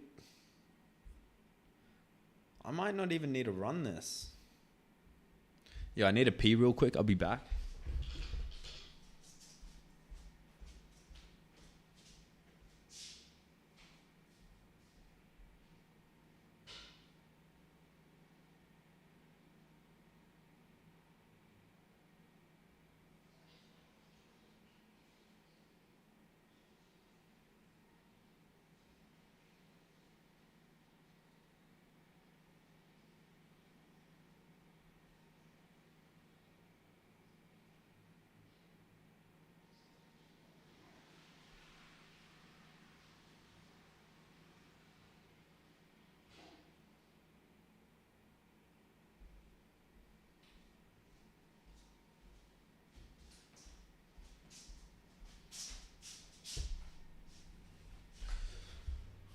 What?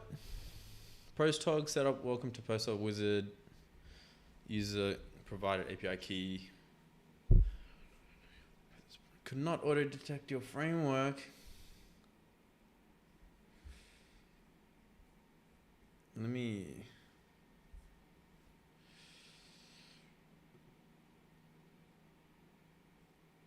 Let's try this again. If I was to run it yourself, npx-y posthog wizard at latest. Auto detects your framework, installs the SDKs, and sets up event capture commits. The changes and open a PR when you're ready. Let me try this again. It could just be because the GitHub is being used a shit ton right now. Let me check.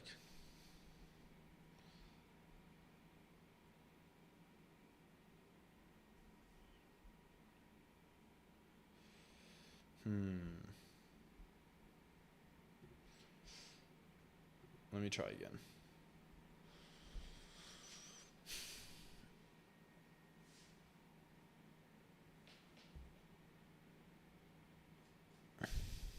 Because it's just React and Next.js, right? Those are the two main ones I'm using.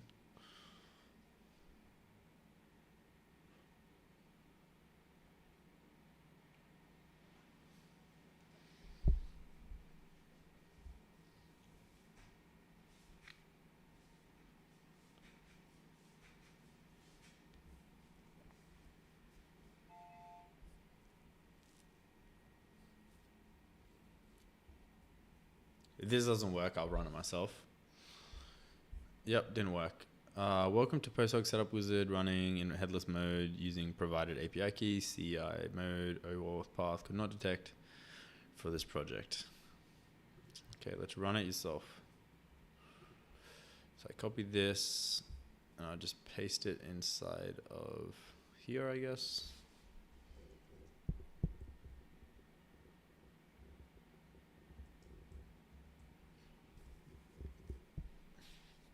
Error. Invalid response body while everyone trying to fetch run. A complete log of this run can be found.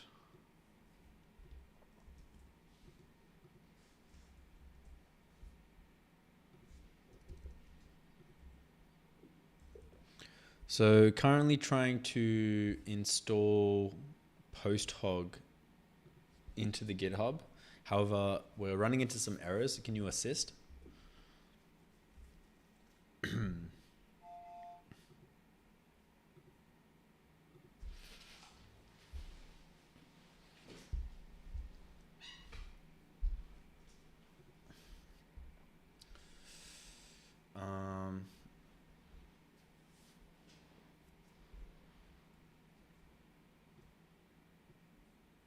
Let me go. So on a live stream, it would have popped up.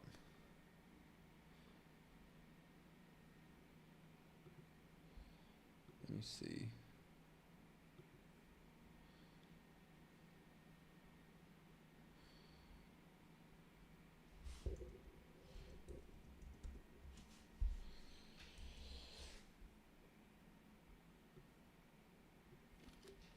Okay.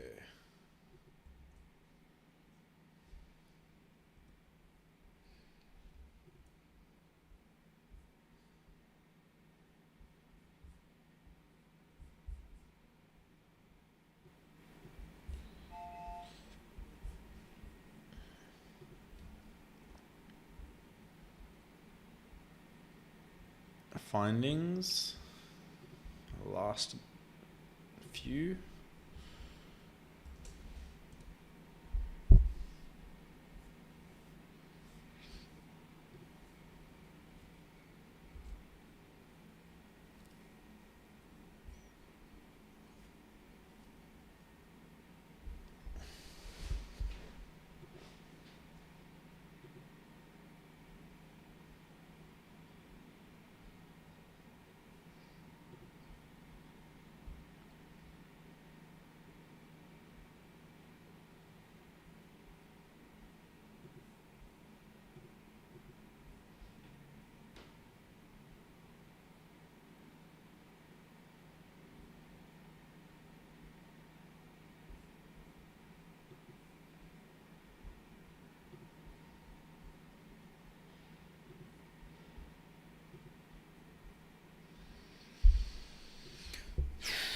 always got to be an issue, man. It can never be smooth. There are two separate failures. The expect cache shared is owned by root, while the rest of is owned by your user.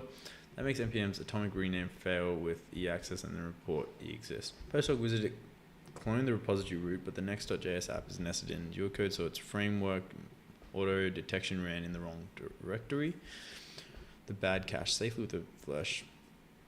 The installation error is now bypassed safely, and I'm continuing with the manual posthog integration in the actual next.js app under code. I'm wiring attribution funnel events, heat maps, privacy controls, and the verified Stripe conversion, so the result measures paid subscribers, not just clicks. Okay, thanks, I think.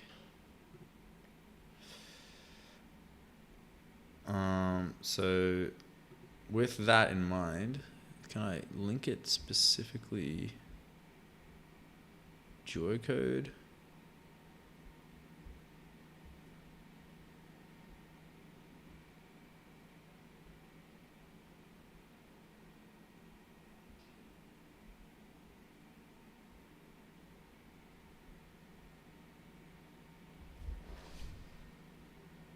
Does not look like it.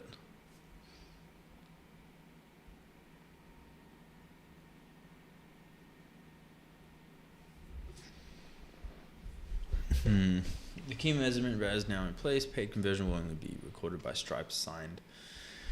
Prepayment behavior stays in browser analytics. I'm now adding the iframe side collector, which is necessary because the landing page UI lives inside a same origin frame and outer page tracking alone. Safely.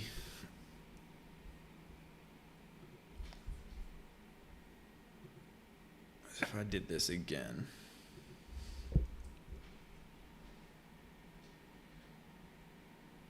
It looks like I did it. A complete log of this run. No, it doesn't. Okay. Just wait for this to finish then. I'll go skip for now.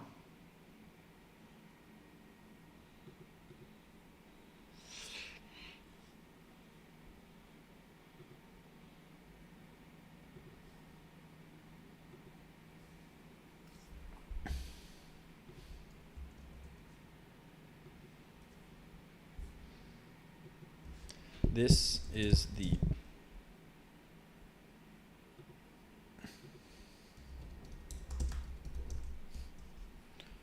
the project token. Probably shouldn't show it on stream.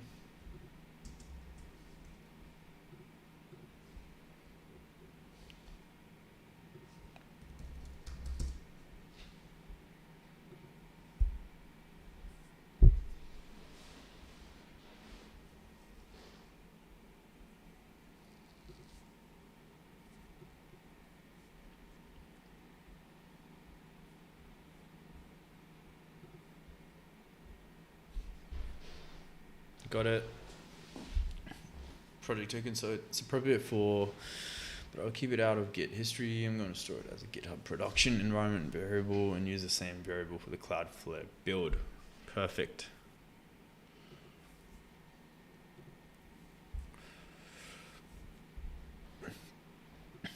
So this should pop up saying something when we're done.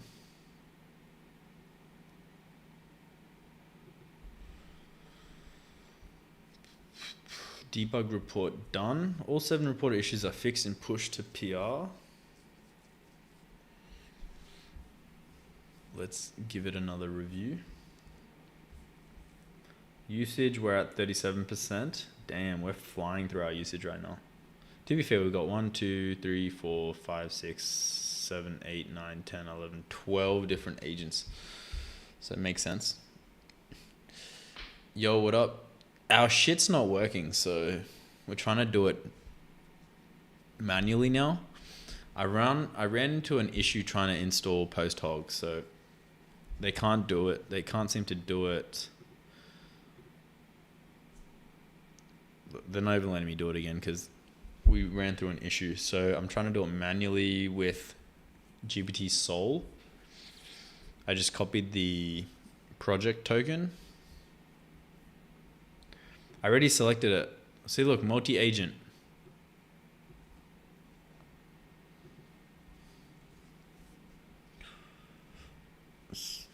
not letting me. I got this error. Let me show you. I got this issue.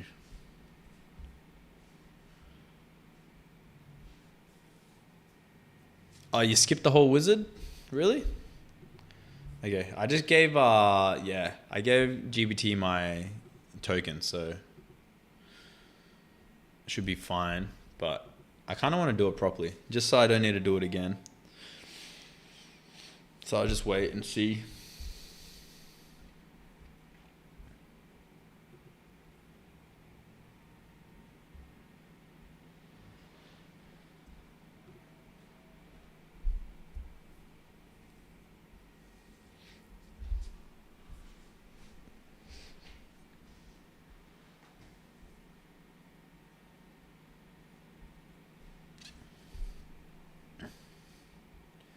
Man, we're really smashing through our usage today. 35%. Usually lasts longer than that.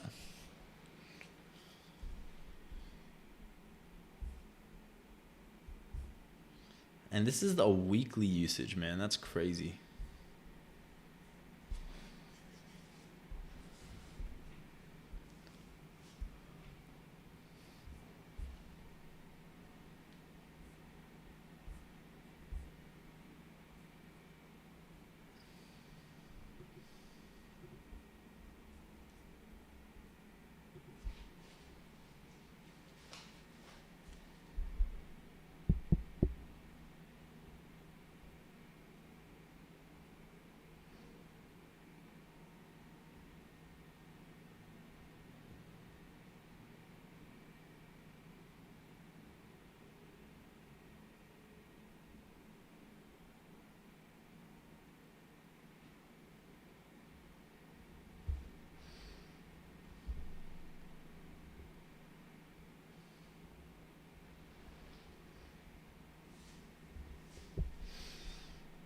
Ooh, just wait.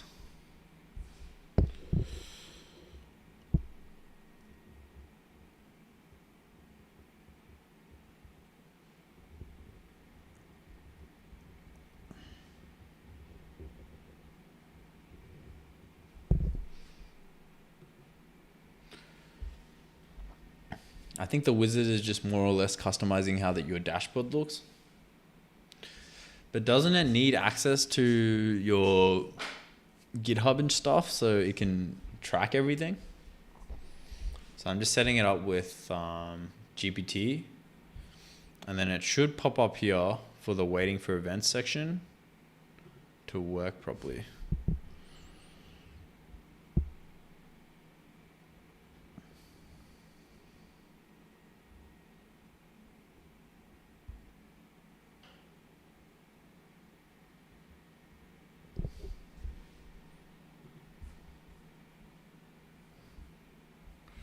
Probably gonna go to bed soon. All right, peace out, Barton.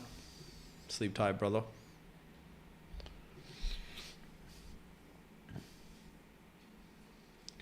The postdoc token is now configured in GitHub's production environment along with the US ingestion and asset hosts, and it is not committed to the repository. The acquisition convention is also documented. Each YouTube video gets a unique UTM content, which will let the funnel break down conversions video by video. The first verification pass is still running through the repository. No errors have surfaced yet. After it finishes, I'll validate the static landing collector separately, then run lint and the production build so we catch both. Okay. The wizard detects your frame. So install the right SDK, configures your environment variables, and wires up event capture automatically. You see, I want that. I want someone to hand hold me through it. So you might need to click run it yourself if you have GPT doing it. I already have. Oh wait, true. So it gives me this link, but I tried it. You can see on the right hand side here, I tried it and I got a bunch of errors. So just waiting for GPT to finish up here.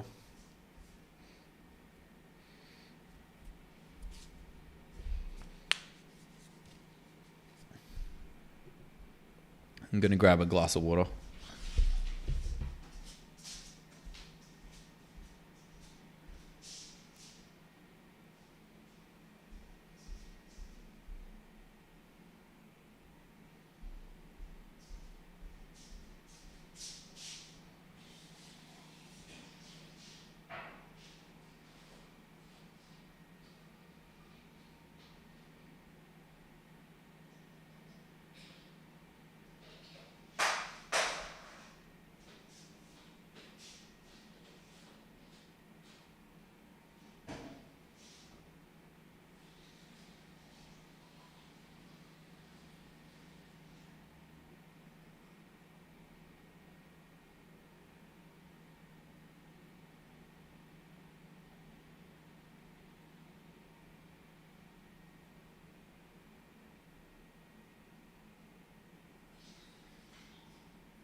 You want an apartment tour?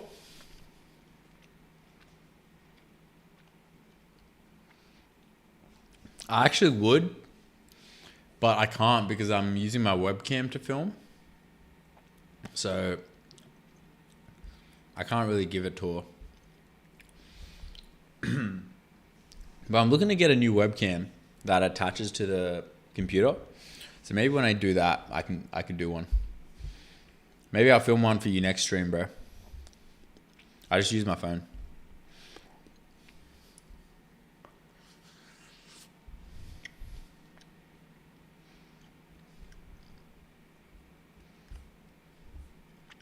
But we could do that. I just got to set it up properly. Because I actually used to film using my phone. And if we film using my phone, I could easily do an apartment tour.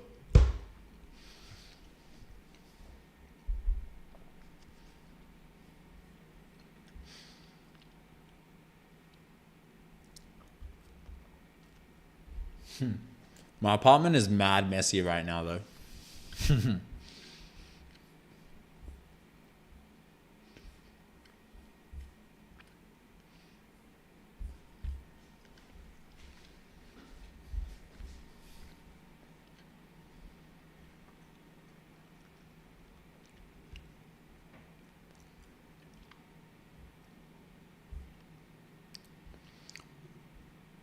The focus analytics tests are all green. Your reaction.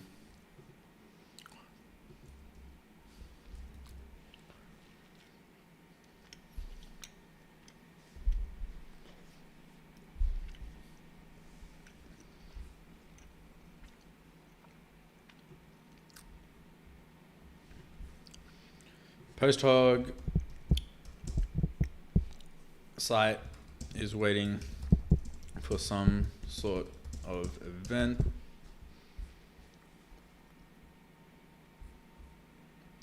to verify installation using the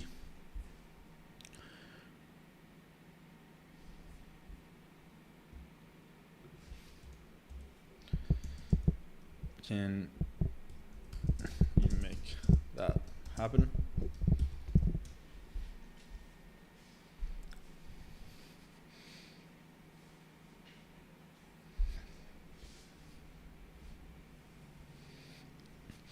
You gotta plug Ace in it somehow, LMAO, like get some voice controlled lights or something. I use Ace to build an app to turn them on or off. That could be cool. That could actually be dope. Like my whole apartment is like controlled by Ace. The event was delivered successfully in post-hog. Wait a few seconds. Yes, I will send one clearly labeled verification event directly to the US. post-hog ingestion endpoint using the project token. It will be excluded from the real funnel and marked as an installation check. The event was delivered successfully in post-hog. Wait a few seconds and click the verification button again, or refresh that setup screen. Look for an event name. Boom, installation complete. Let's go. Next. Auto capture front-end interactions, enable heat maps. Boom. Oh, Jmart and Vince, man. You guys are goated. Record user sessions. Enable session replay. Get a clear view of how people would navigate and interact with your products, spot friction points, and increase your product usability. Quickly diagnose problems for your customers.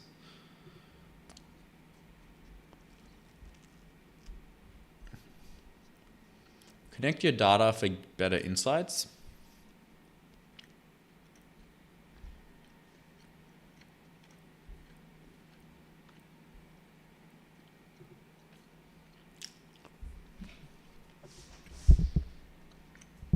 Post-hog is asking to connect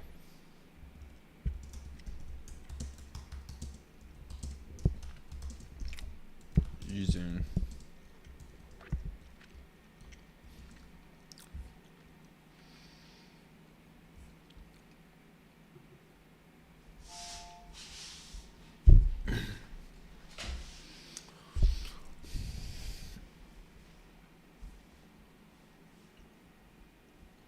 that warehouse command is optional. Skip it for this installation. It is for importing external tables such as Stripe or a database into post-hog, not the website events or the funnel we are implementing. We are already sending the trustworthy paid conversion from Stripe signed webhook. So connecting the entire warehouse now would add access and complexity without being needed for the first measurement pass. We can add a read-only Stripe or Superbase warehouse source later if you want deeper revenue or cohort analysis. Do not run that wizard yet, especially since it would hit the same broken NPM cache path. Okay. Skip for now. Select this plan. Invite teammates. We could finish up here. Boom. And now we got post-hog going. Pretty sure this is the public one, so it's okay to show. Ask post-hog AI. Activity. I mean, this is kind of exciting. I don't really know what the hell's going on.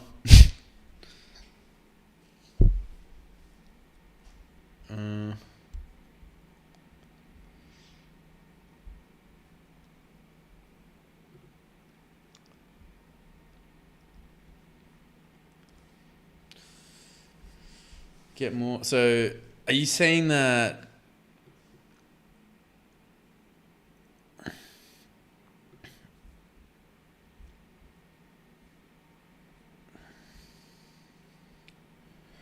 those are OP? You actually get to see firsthand the friction. You got to plug make sure you get that in main quick, the PR. Okay. We'll do.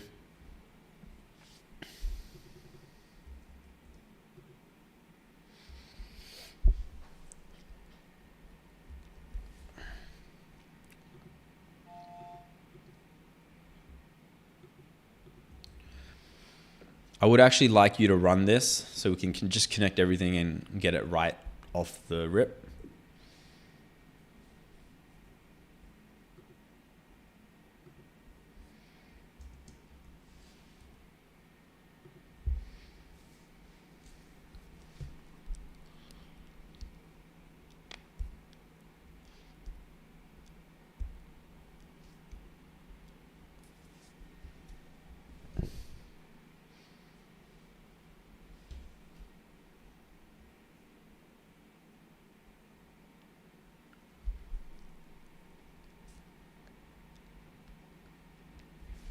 Cool.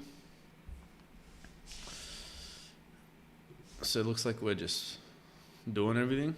And I can just talk to post-hog.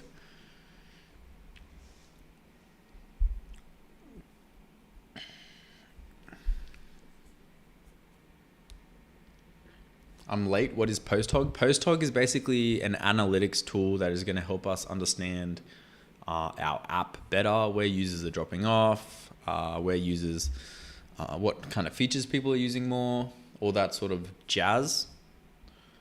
So it should be really helpful in making our app overall better.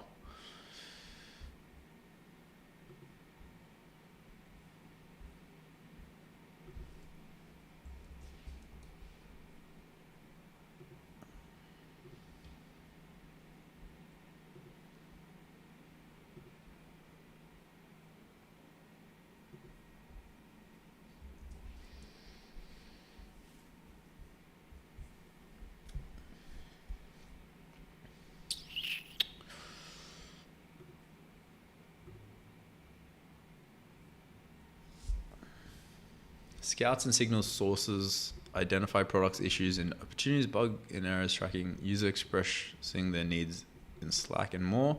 Postlog then ships quality PRs for you to merge, prioritizing by. That's dope.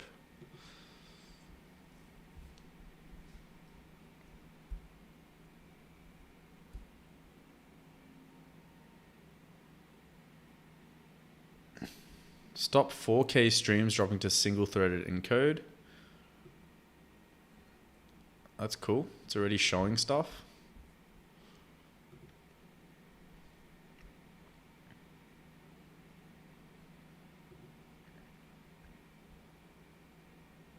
$30 ago. Page views last 7 days. 0. Okay, that looks wrong.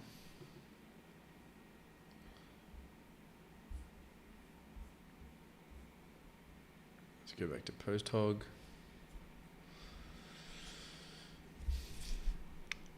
The NPM got past the original permission policy, but NPM itself stopped with a different integrity guard.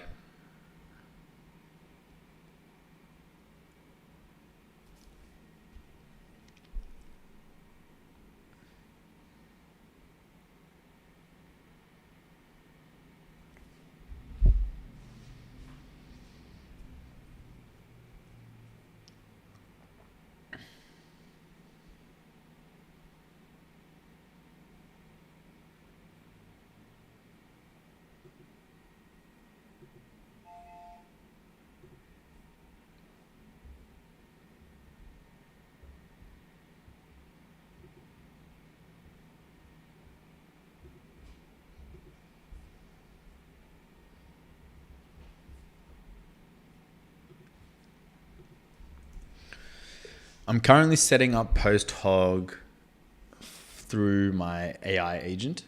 Could you scout all the missing pieces and provide me a prompt to send back to my AI agent so it understands what we might be missing that we should probably include? If everything's good, then just say that instead. All right.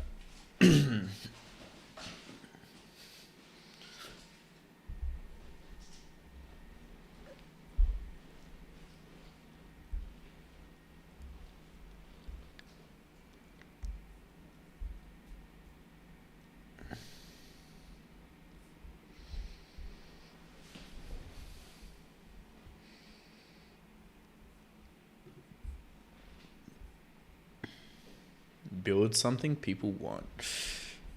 I like that.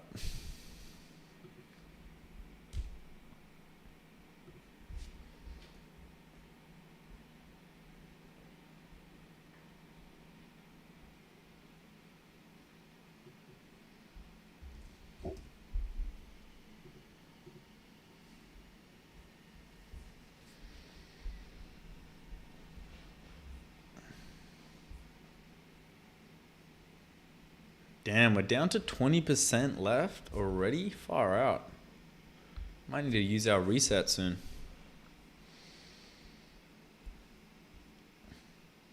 One, 2, 3, 4, 5, 6, 7, 8, 9, 10, 11, 12 instances, all having written thousands of lines of code. Holy shit. Look at that. Plus 31,000, plus 23,000. Plus 15, plus 16, plus 23, plus 22, plus 22. Jesus.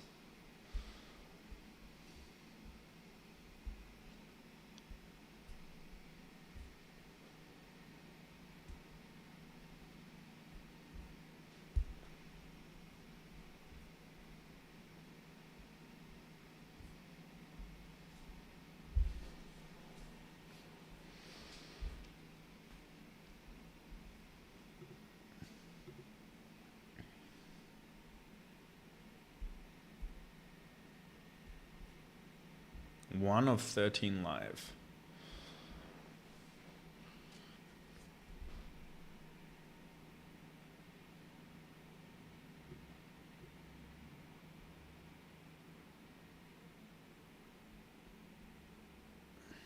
What's going on here?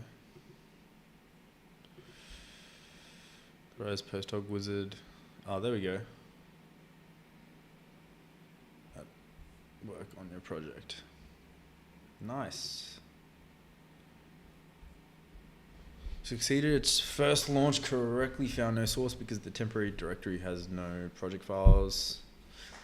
It's now authenticated and has detected both Supabase and Stripe. It has started its project analysis. I'll monitor its proposed changes closely because this wizard uses an embedded coding agent and I will not let it overwrite the custom funnel implementation or commit credentials.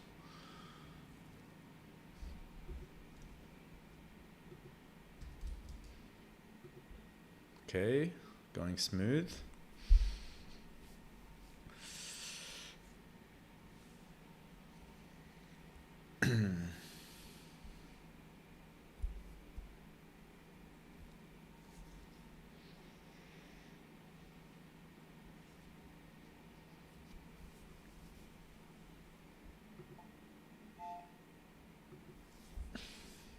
The warehouse wizard is now authenticated. Cool. Please review changes in the workspace. No actionable bugs found. That's the first. Boom. Looks like this is good to go. This was regarding investigate Gemini CLI support. Perfect.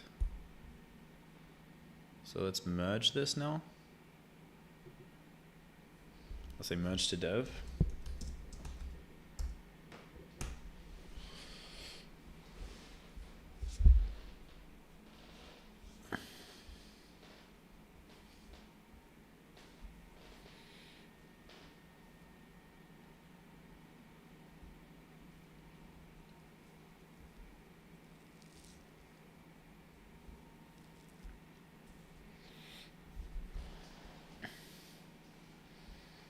%17?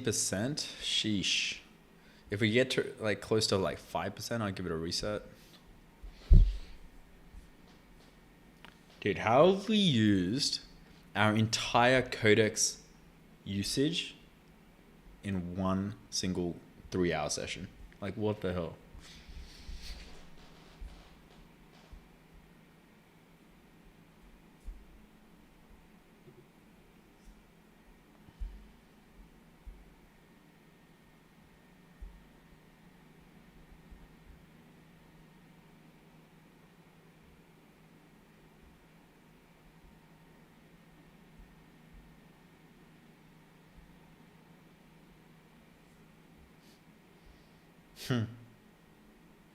Teleportation technology.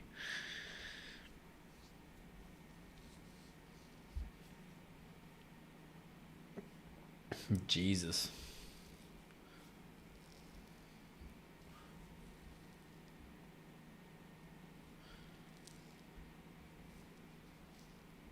Exciting update, Kimi K3 has landed at 4 on the Agent Arena leaderboard, matching Claude Opus 4.8 and GPT 5.6. So if Kimi K3's weights are released on schedule by July 27, it will become the #1 open weight model.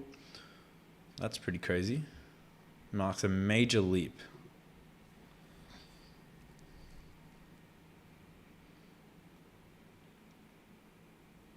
(9.6, 9.9, 10).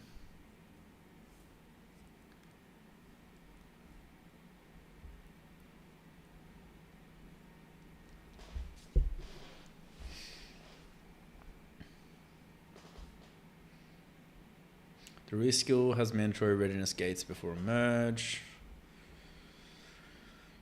Found 6 real content conflicts against current devs. The release workflow requires a stop before retargeting on merging. Nothing has been changed on. Okay. Post hog saying.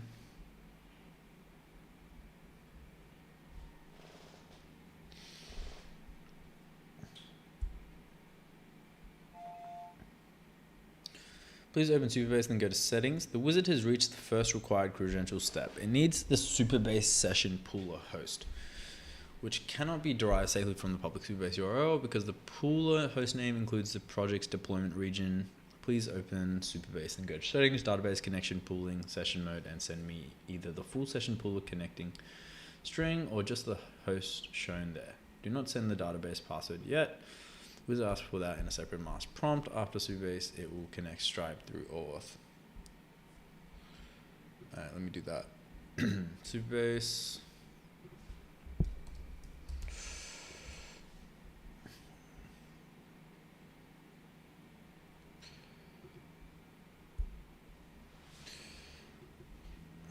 Signing in with Git.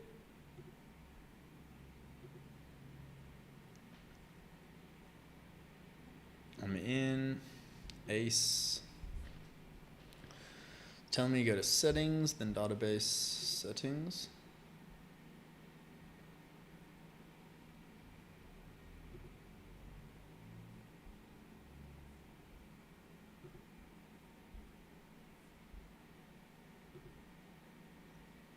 And then into database connection pooling.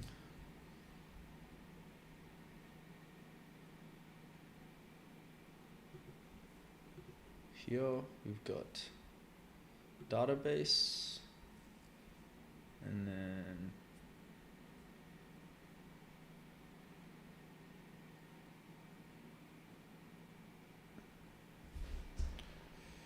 settings, connection poolers.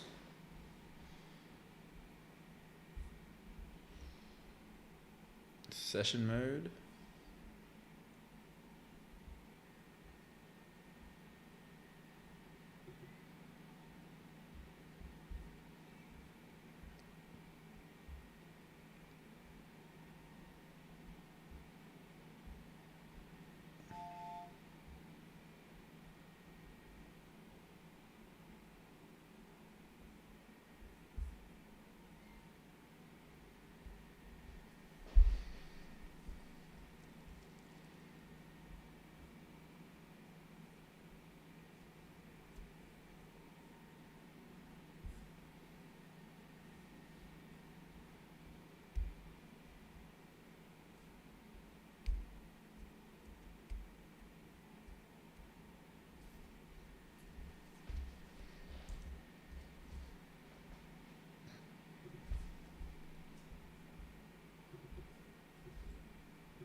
To find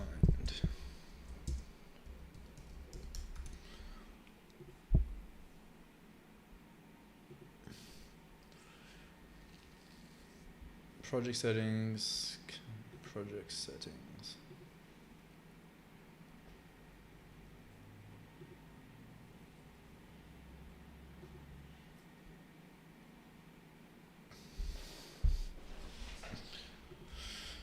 Database connection info, project settings, and then I'm going inside settings.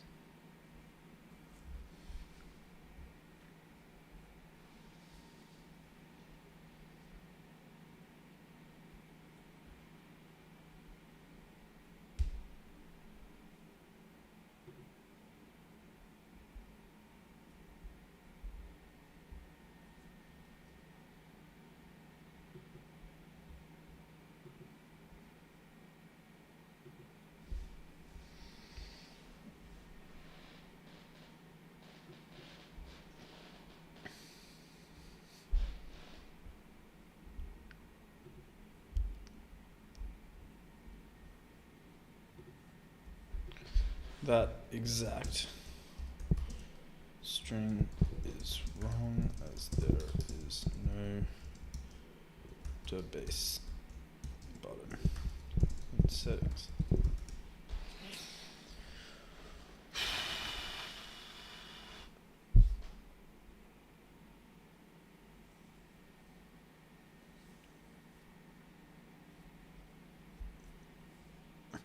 Look at the very top header of the Superbase dashboard.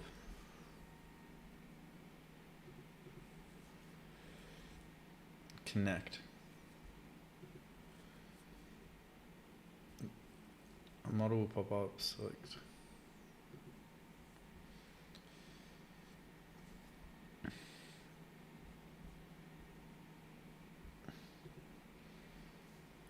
Model will pop up. Select session pooler for the options. Session pooler.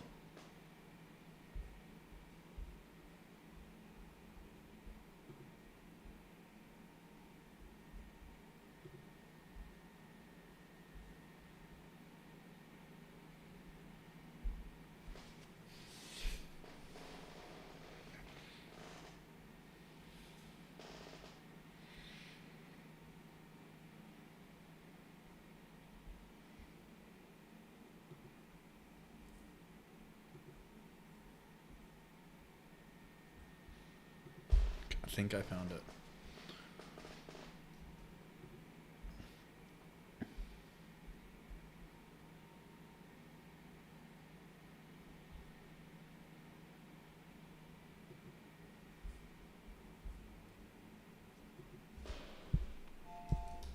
Is the host.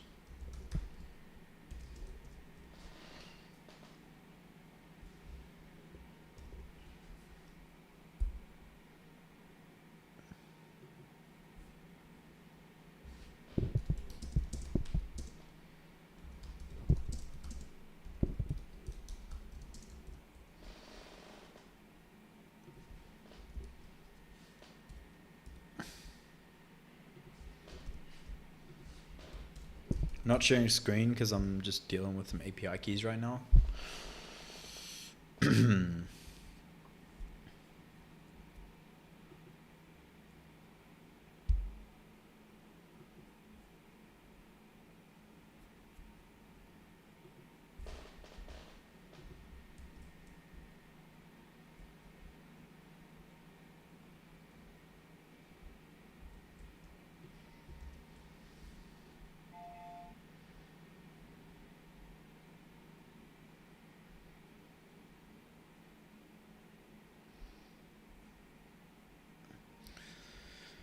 Warehouse task complete and move to Stripe. It now requires a new Stripe restricted key, not your normal SK Live secret. In Stripe, open developers. Okay, let me go with that.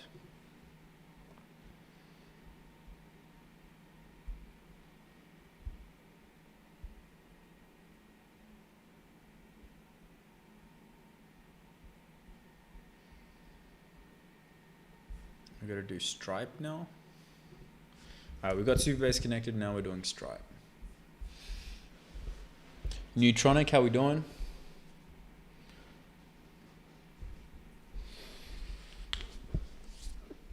Connect linear.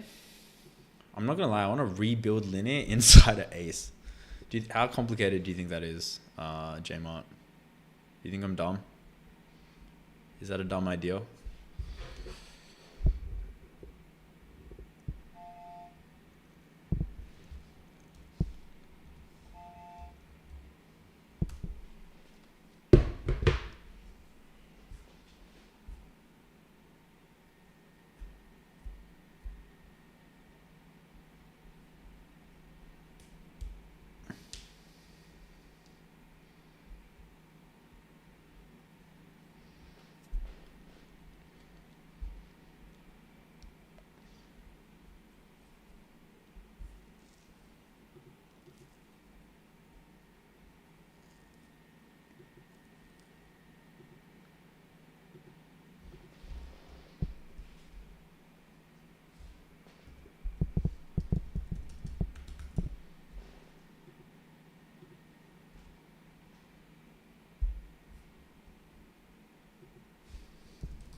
Okay, next we need to do developers, API keys, restricted keys.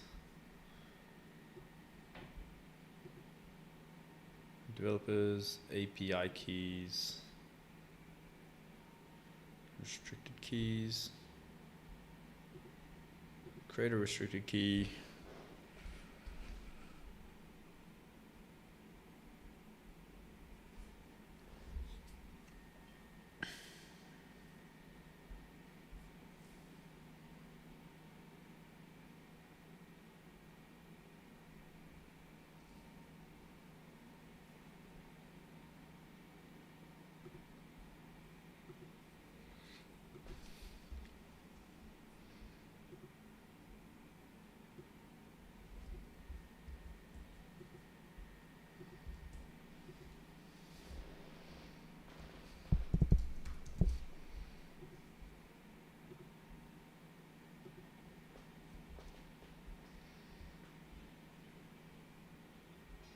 I need to give it read access.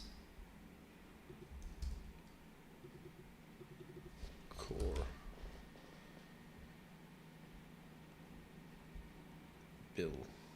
Billings.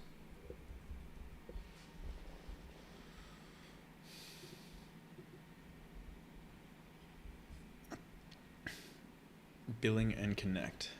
Billing.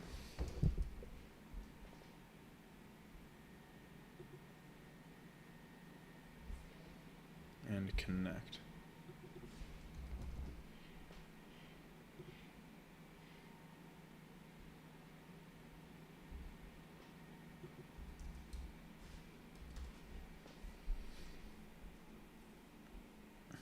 For those that are tuning into the stream, I'm currently connecting PostHog. Now, if done right, I think would be perfect. That's what I'm thinking too, Jmart. Like, imagine if we have like an Ace app on your phone and you can like connect it with like a linear setup. Like, that would be dope.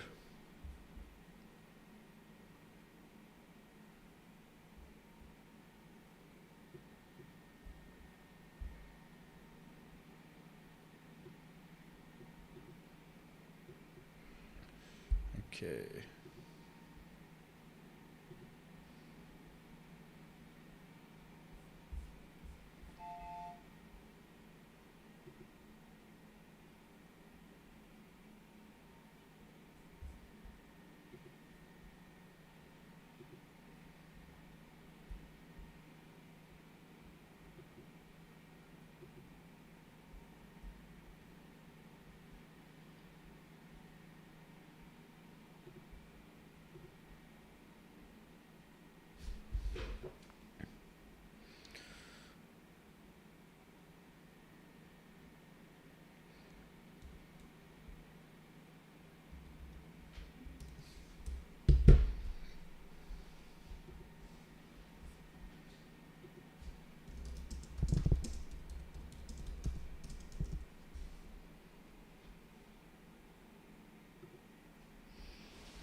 Okay, this should work now, hopefully.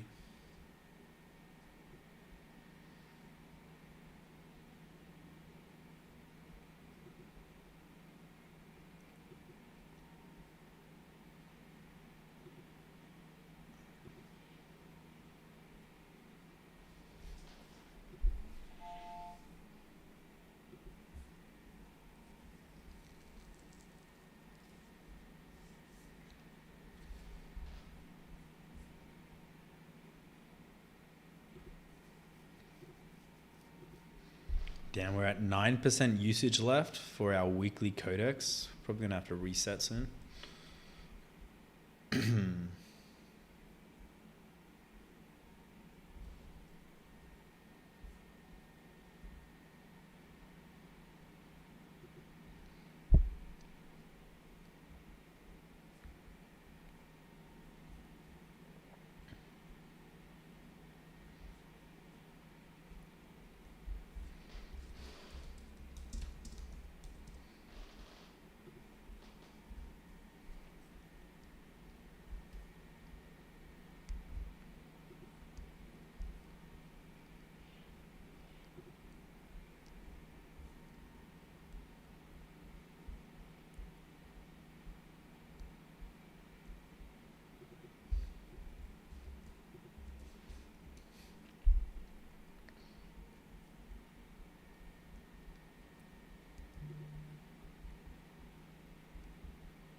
with the current Superbase pool of details, I'm entering the database credentials now. Then I'll verify that PostHog actually created the source rather than relying on the wizard success banner. Stripe will remain separate unless a restricted key is already available. Got it. I now have everything needed for both sources. I'll enter the Superbase, then Stripe credential, verify each connection. The wizard accepted all 6 Superbase fields and is now validating the connection with PostHog. It is slower than the interactive prompt, so I'm checking its underlying status before moving on to Stripe.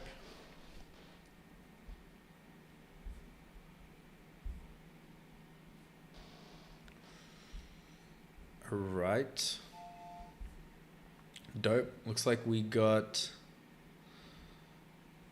PostHog connected to Stripe and Superbase. Man, alright. I've got like 12 different AI agents running right now. We're at 8% usage left for our weekly, which is ridiculous, by the way.